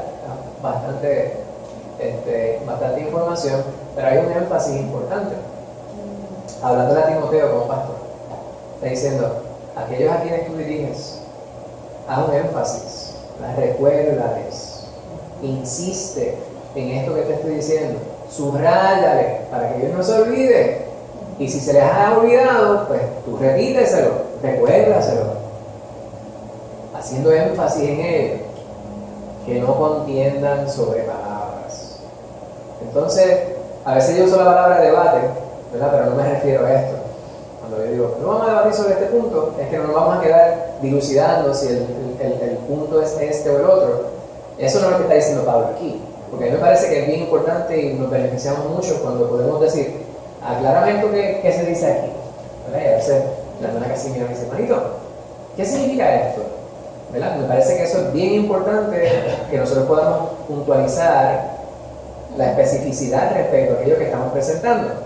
Y si hay duda, nuevamente, siempre subrayamos, es bien importante que se haga hincapié en la aclaración. Pablo, no obstante, está hablando sobre la contienda. La contienda, cuando usted piensa en contienda, ¿qué imagen? Si usted fuera a hacer una caricatura. Una pelea, ¿verdad? Dos personas con guantes de boxeo. Eso es una contienda, o dos personas en una discusión acalorada. Lo cual subraya no necesariamente es la importancia en lo que se está hablando, sino más bien el ego. Yo quiero imponer mi criterio. Pues esa es la contención, y la palabra nos habla también sobre el espíritu contencioso. En puertorriqueño sería el espíritu agayú. El espíritu agayú. Hay personas quienes quieren imponer su criterio. Es lo que yo digo y nada más, y punto, y se acabó. Y engancho el teléfono. No hay nada más que decir. ¿Verdad? No está abierto para discusión. Y ese no es el espíritu cristiano. Sin embargo, obviamente, hay unos asuntos de la palabra que son eso y ya. Yo soy el camino, la verdad y la vida, nadie viene al Padre sino por mí. Él no dijo, y escojan quizás 2 o 3 otros criterios que ustedes consideren que pueden aplicarse. El Señor dijo, esto es y todo, o sea, y ya. Sin embargo, nosotros cuando nos acercamos a hablar sobre la palabra, es necesario hacer un énfasis en aquellas cosas que realmente son de bendición. Que si la palabra es esta o es aquella o es la otra, si la palabra no hace un cambio en la esencia de lo que se está presentando, pues entonces no hay que debatir. No hay necesidad de hacer énfasis más allá de lo que se ha presentado. Pero Pablo en esta porción está haciendo énfasis en el espíritu de aquel que está hablando. Y entonces habla sobre lo que es de provecho. ¿Qué es de provecho? Pues es lo que nos beneficia, lo que nos es de bendición. Aquí él está viendo el lado negativo, diciendo, cuando lo que impera es el ego, el orgullo del individuo, entonces no hay bendición en lo que se está presentando. Esto es bien importante que lo consideremos. Aquí la próxima porción hace énfasis en lo que estábamos diciendo ahorita. Tiene que haber un esfuerzo consciente respecto a la intención con la cual nosotros nos acercamos a la palabra. Este asunto de la diligencia. Tenemos que ser diligentes en el estudio de la palabra, ¿verdad? Cuando nos presentamos al Señor, tenemos que nosotros estar seguros de que nos hemos esforzado en hacer aquello que nos mandó. Pero el énfasis que dice Pablo aquí tiene que ver con cómo se usa la palabra. Él dice, con diligencia, que no tiene de qué avergonzarse, que usa bien la palabra de verdad. Qué horrible, ¿verdad? En el plano básico, nosotros a veces como quizás podemos tener recuerdos de muchachos que tal vez hicimos algo que no debimos, o que no hicimos algo que debimos, y entonces tuvimos que encarar a nuestros padres. Y nos ganamos por lo menos un tremendo regaño, un gran castigo. Lo horrible que se sentía eso. Pues Pablo está hablando no respecto a nuestros padres, sino a nuestro Padre. Cuando nos presentemos delante del Señor, que no tengamos que avergonzarnos, ¿verdad? Y algo que puntualiza es el uso de la palabra. Que usa bien la palabra de verdad. Fíjense, no es que usa la palabra de verdad.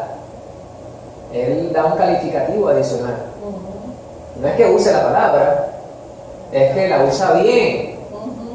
Porque hay gente que dice, oye, esa Biblia que tienes allí en la sala, pues la estoy usando como pisapapel. Mira, cuando yo me tomo el café, pongo el café encima de la Biblia. Estoy usando la Biblia. Y dice, pues, qué tremendo, pudiste estarla usando para algo más importante. Pablo no dice que la use simplemente, está diciendo que la use bien. ¿Cuál es un buen uso de la palabra? ¿Cuál es el buen uso de la palabra? Porque para que sea de bendición a la persona, que sea contienda, de tirarle en la cara algo, sino que sea para que conozca la verdad. Amén. ¿Verdad? Podemos usar la palabra para redarguir, para corregir, para enseñar. Estamos viendo eso hace 3 estudios atrás. Pues usamos bien la palabra de verdad. Fíjense que él dice la palabra de verdad, como si fuera necesario. Pues sí, es necesario. Porque la palabra que las personas muchas veces piensan, dice, qué buen uso de la palabra hace. Qué bonito habla, como algunos políticos. Te los oye hablando y se presentan delante de las personas y te dicen, ay, qué chévere, eso es como una brisita, su voz es melódico, rítmico. Y tú te dices, ¿pero qué dijo? Y te dice, pues nada, es así, flop, como va. ¿Qué dijo? Pues no sé, en la casilla.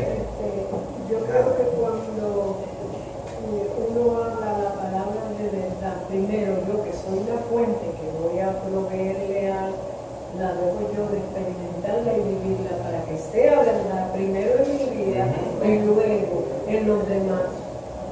No se doblen tan flojas. Seguro. Porque ya usted la ha experimentado, la ha vivido. Ya conoce esa verdad en sí, entonces sí puede ir como autoridad a hablarle a otro. Porque si no lleva esa autoridad, pues cancela lo que está diciendo. ¿Verdad? Como el neumólogo que le dice, no debe fumar porque eso te hace daño a los pulmones. Le dice, está bien, yo entiendo que lo que está diciendo es verdad, pero como que hay una contradicción de términos aquí, ¿verdad? Para la gente que usted le dice, ¿cómo está, hermano? Dice, estoy bien. La primera ironía que siendo médico fuma y bebe. Exacto. Esa es la primera Seguro. ironía. Pues hay distintas contradicciones, ¿verdad? Que dicen, hermano, alabe al Señor. Qué feliz me siento de estar aquí en la iglesia con ustedes. Dios les bendiga, hermano. Aleluya, gloria a Dios. Que deben y no le pagan.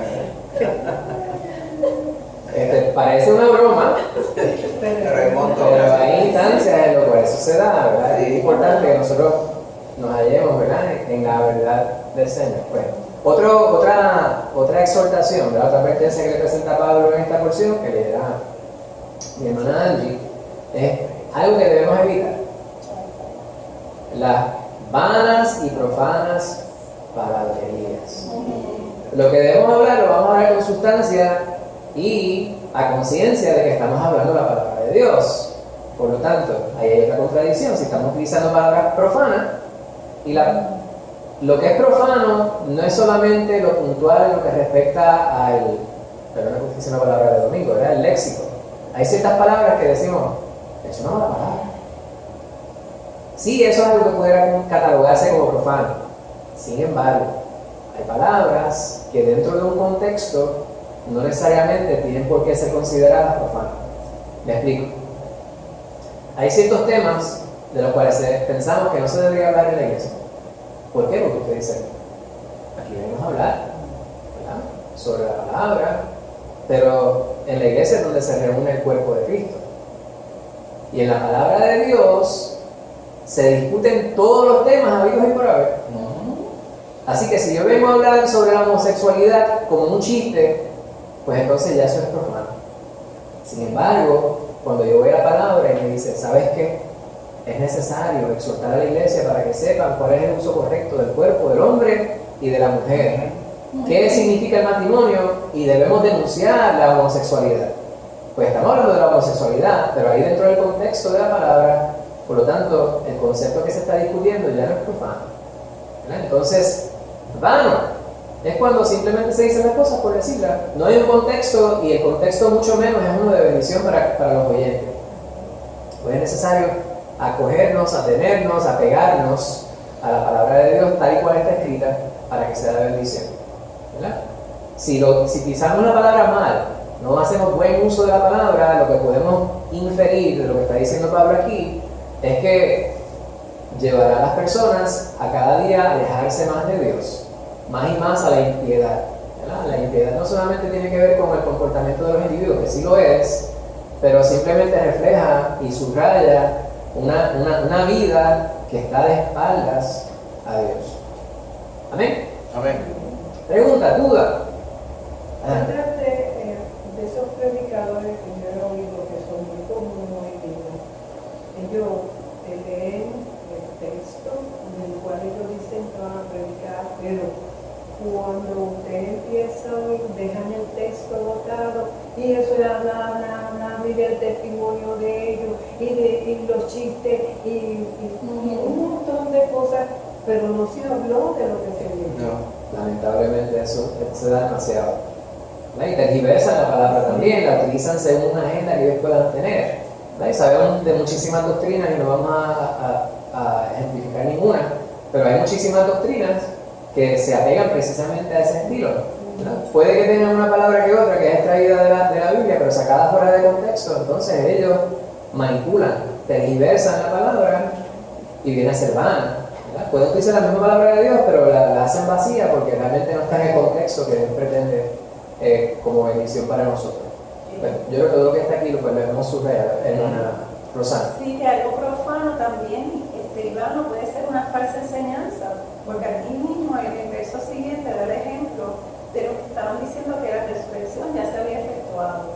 Entonces, pues estaba dando ese ejemplo cuando menciona eso. Entonces dice que hace que la gente se desvíe de la verdad. Exacto, ¿verdad? Hoy día, ¿verdad? Yendo a la pregunta del domingo, hay personas quienes dicen que estamos en el milenio. Hay personas quienes dicen que aquí estamos en el milenio y que Cristo Jesús está reinando desde el cielo en nuestros corazones. Entonces utilizan una interpretación que es antibíblica, que no tiene ningún tipo, ¿verdad? de apoyo, ilustración bíblica per se, pues. Eso es tergiversar la palabra, eso es utilizar la palabra de manera vana. También las preposiciones, la premia, la voz, esos son teorías y entonces la han catalogado como doctrina, como es la verdad. Y entonces anda la gente loca, uno dice no hay no hay arrebatamiento, Cristo no viene. Hay otro que está, no, que Cristo viene a mitad de la tribulación, no, que Él viene al final. Y hay una lucha con eso, y son teorías que no están bien probadas. A mí me parece que todas esas cosas tienen un lugar, ¿verdad? No obstante, es bien importante que el líder de la iglesia sea responsable en subrayar precisamente qué es lo que es escritural y cuáles son las ideas que pudieran estarse promocionando en distintas doctrinas, ¿verdad? Para que nosotros estemos apercibidos, porque este asunto del amilenialismo, el premilenialismo, el posmilenialismo, hay una de ellas, ¿verdad? La cual yo digo, pues esto es más bíblica que las otras dos. No obstante, como usted muy bien dice, en ningún sitio de la Biblia se mencionan estos conceptos de esa manera. Cuando decimos hay una interpretación que se apega más bien a estos pasajes bíblicos en 1 Tesalonicenses 4, en Apocalipsis 19 y 20, y podemos ver, ¿verdad?, que la palabra de Dios revela que en los posteriores tiempos estas cosas han de suceder de esta manera. Esto tal vez se cataloga dentro de la etiqueta que utilizan de esta manera. Pero me parece que lo que es responsable, es decir, pues eso es, como usted muy bien dice, ¿verdad? Eso es una interpretación que se llama de esta manera dentro de estos círculos de estudio. Pero eso me parece que tiene su sitio, pero no es tan importante como yo poder ir a la palabra directamente y leerla con fe. Leerla, ¿verdad? Con el apoyo del Espíritu Santo y de vengo bendición. Aún yo reconocer que tengo dudas respecto a un pasaje bíblico, aún ahí hay una bendición. Porque yo voy y digo, yo no entendí eso. ¿De qué yo iba a orar? Pues eso es una de las cosas de las cuales tengo que orar, Señor. ¿Sabes que leí Romanos 3? Este pasaje bíblico, ¿verdad? Y no entiendo. Te va a 1 Corintios 12, ¿no? Se habla sobre los dones. Entonces, distintos dones de los cuales se habla. En Hechos 2. Marcos 6 se habla sobre lenguas. Como se dice en el texto griego, dice glosolalia. Entonces te dice, ¿qué significa esto? Hay unas cosas que tienen que ver con un uso distinto al cual es común respecto al idioma en algunas instancias, pero cuando habla de dones, habla que se distribuyen distintos idiomas. A algunas personas le da la capacidad de poder hablar distintos idiomas y puede que hasta de manera milagrosa. Pero aquí, if I start teaching in English, most of you are going to say, what is he doing? Como a veces yo hago en el chat. Digo inglés simplemente para bendecir y para molestar, para añadir un poquito de jocosidad al chat. Y le escribo en inglés. Entonces cuando dice, ya le picó el mosquito en inglés al hermano James, entonces pues hay un chiste ahí. Pero si de momento mi sobrino José Luis escribe algo en mandarín, ahí sí que nos perdimos. Aunque ahora usted lo puede copiar y ponerlo en un traductor en la computadora y poder entender qué fue lo que dijo. Ese traductor se haría las veces de una persona que el Señor le da la capacidad de poder interpretar lo que está diciendo otro, aunque ese no sea su idioma principal y nunca lo hubiese escuchado, ¿verdad? La hermana Casimira de momento empieza a hablar en ruso. ¿Cuál es el uso de que la hermana Casimira hable en ruso aquí en este grupo? Ninguno. Si hay un intérprete, alguien que necesita. Pues ni siquiera es porque la realidad, a mí que Jenny nos está visitando hoy y él sea ruso. ¿Verdad? De momento viene alguien, a mí me tocó traducir para el pastor en Cabo Rojo en una ocasión. Él estaba dando la predicación en español y yo lo traducía al inglés, ¿verdad? Y sabe que el pastor utiliza muchas de las expresiones idiomáticas. Y yo puedo decir, ¿verdad? Sin temor a equivocarme. Muchas de las traducciones yo me sorprendía de que yo las sabía.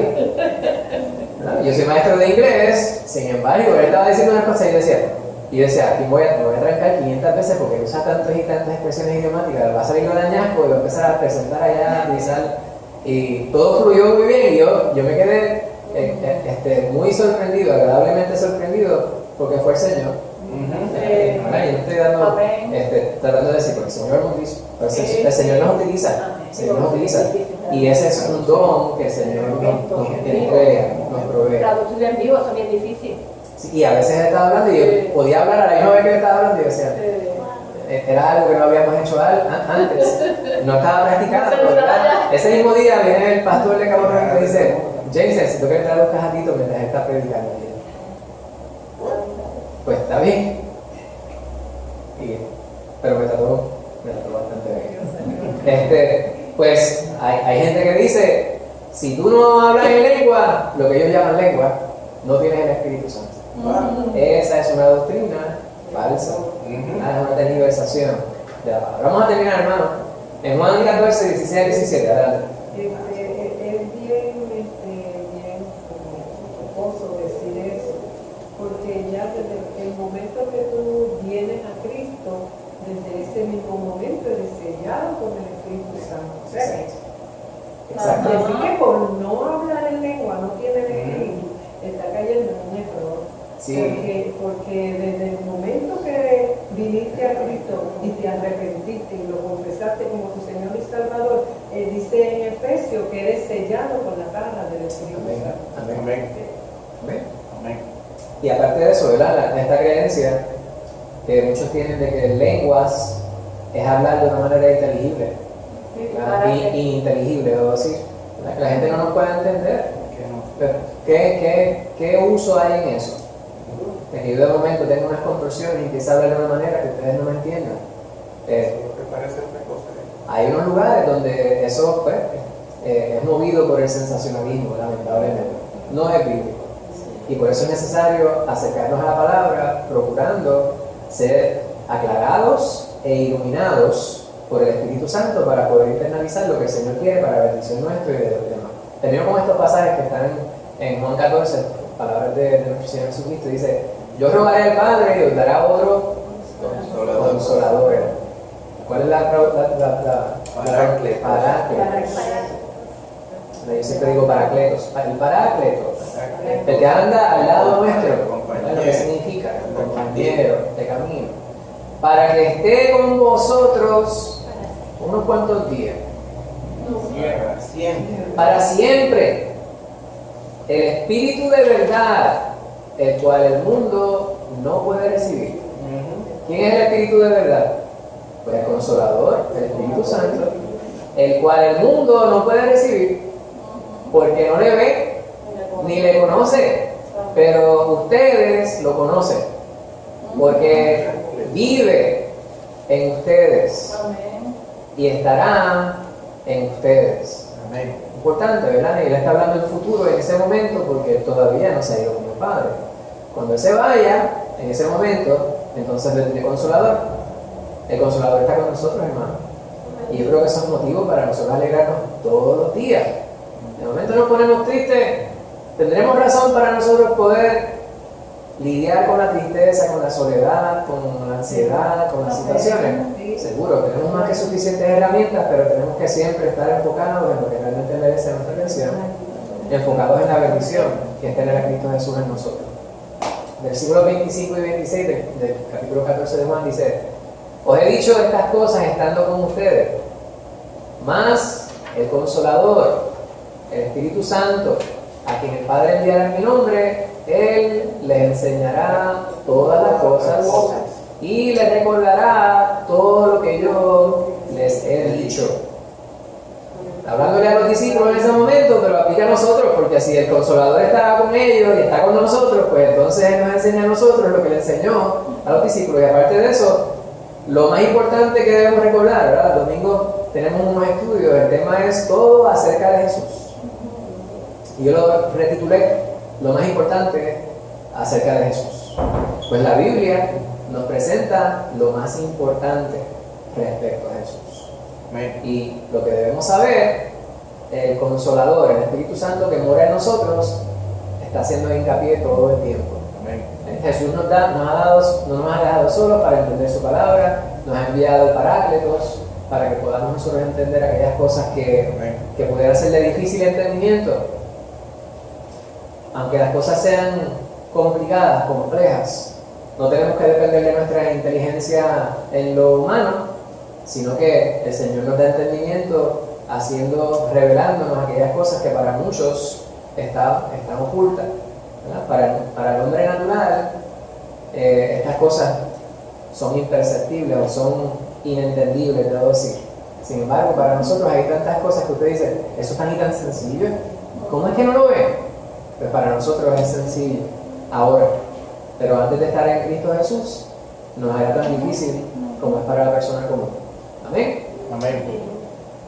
El pasaje para memorizar: Juan 14, 26. Hermana Lucy, ¿usted podría leer ese bien fuerte? ¿Lo puede ver desde ahí? Sí. Pero el Consolador, el Espíritu Santo, a quien el Padre enviará en mi nombre, Él os enseñará todas las cosas y os recordará todo lo que yo os he dicho. Amén. ¿Cuál es el nexo entre ese pasaje bíblico y todo lo que estuvimos estudiando en esta noche? ¿Cuál es la conexión? Pues que podemos entender la Biblia, como el Señor nos explica la Biblia a través del Espíritu Santo. Amén. Hablamos de dos doctrinas en esta noche. ¿Cuáles eran esas doctrinas? La de la iluminación, Y la de mi hija.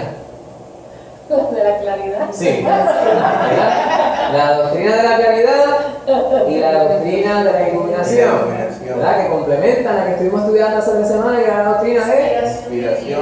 la inspiración divina. Bendito sea el Y nombre de estaba la de Dios. la inerrancia. Amén. Pues gloria a Dios, hermano. ¿Habrá alguna pregunta, alguna duda, alguna corrección, algún comentario? Luciana.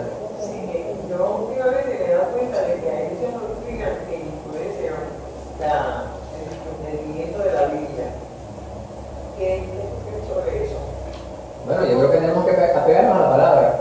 ¿verdad? Exacto, leer la Biblia con una misma y entenderla con el Espíritu Santo, pero sí están influenciando muchas conductas cristianas.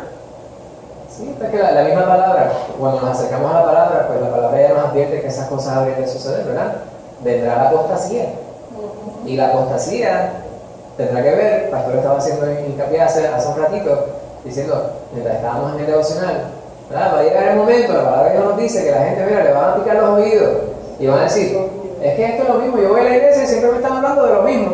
Yo quiero escuchar algo nuevo. Déjame ir al sitio este donde la gente está ahí brincando y no se llega, siempre llega alguien y dice, y se quita el chaleco y empieza a tirar el chaleco a la gente se cae para atrás. Eso está bien chévere, porque la gente lo que busca, lamentablemente, es la sensación, ¿verdad? Para ellos están buscando una experiencia. Pues, ¿qué más experiencia que la paz que provoca Cristo Jesús en nuestra vida? La vida en Cristo es la experiencia más hermosa que ha podido haber. ¿Verdad? Nosotros podemos hablar sobre la experiencia, pero la vida en Cristo no es solamente una experiencia. La vida en Cristo es la verdad. Es la única verdad y la verdad es absoluta. Pues, en contestación a su pregunta, ¿qué yo creo respecto a eso? Pues que la palabra nos dice que eso habría de suceder. Y segundo, que tenemos que tener mucho cuidado. Cuando vamos a buscar bendición, apegarnos a la palabra. ¿Verdad? Este asunto de estar visitando otros lugares, si no sabemos qué es lo que está allí, pues es muy peligroso. Este asunto de decir, voy a prender la radio y quiero escuchar una predicación, mucho cuidado con eso, porque el que se llama predicación, voy a escuchar música sacra. Hay que tener mucho cuidado. ¿Qué es lo mejor que podemos hacer? Pues pegarnos a la palabra, leer la palabra. Si quiere un comentario respecto a la palabra, pues hay muchos comentarios que son buenísimos si queremos leer. Si usted pretende, ¿verdad?, tener algunas ayudas adicionales para poder entender aquellas cosas que pudieran hacer referencia a la antropología bíblica, que puede ser de bendición, a la historia de la iglesia, etcétera, que podamos entender, pues hay muchos estudios ya preparados. ¿Cuántos años ya he acumulado de estudios y predicaciones en la página de la iglesia? 20 años. 20 años. Se multiplica 20 por casi 52 estudios, por lo menos, ¿verdad? 110 estudios, 104 estudios anuales, si cuenta los de los domingos y los de los martes, en un momento fueron los miércoles, y cuenta 52 predicaciones por lo menos, ¿verdad? En adición a eso las especiales, no todas van a estar ahí. Multiplica eso por 20, pues ahí mucha información que buscar. Si de momento usted dice quiero aprender sobre Apocalipsis, hay una serie de estudios ahí con enfoque escatológico. Esa es mi recomendación. No tenemos que buscar, pero la palabra me parece que es importante, ¿verdad? Lo más importante. Debemos apegarnos a ella y siempre el Señor nos va a bendecir. Amén. Preguntas adicionales, dudas, comentarios. La semana que viene tendremos la última sesión en este tema, ¿verdad? En este volumen, la revelación. La sesión lleva por título ¿Ha cambiado la Biblia desde que fue escrita?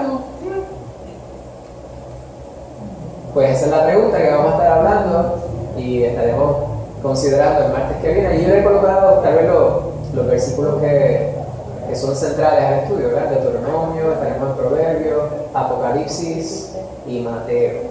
Bendito sea el Señor. Les invito a que tengamos una palabra de oración y de esta manera completaremos este jueves el culto de oración a las 7 de la noche y lo estará dirigiendo la hermana Lorimar Ortega y bendito sea el Señor. Le damos gracias al Señor porque Daniel nos acompaña esta noche, haciendo bendecido por la palabra. Y de igual manera la hermana Rosana, alias Rebeca. Oramos, hermano. Padre Santo, te damos gracias por tu palabra. Gracias por la fortuna de conocerte, Señor. Gracias por tu Espíritu que mora en nosotros. Perdónanos, mi Señor, porque no siempre tenemos tanto apego, Padre Santo, como pudiéramos, ni a tu palabra, ni a nuestra relación contigo, mi Señor. Ayúdanos a estar conscientes, Padre amado, de tu presencia siempre con nosotros.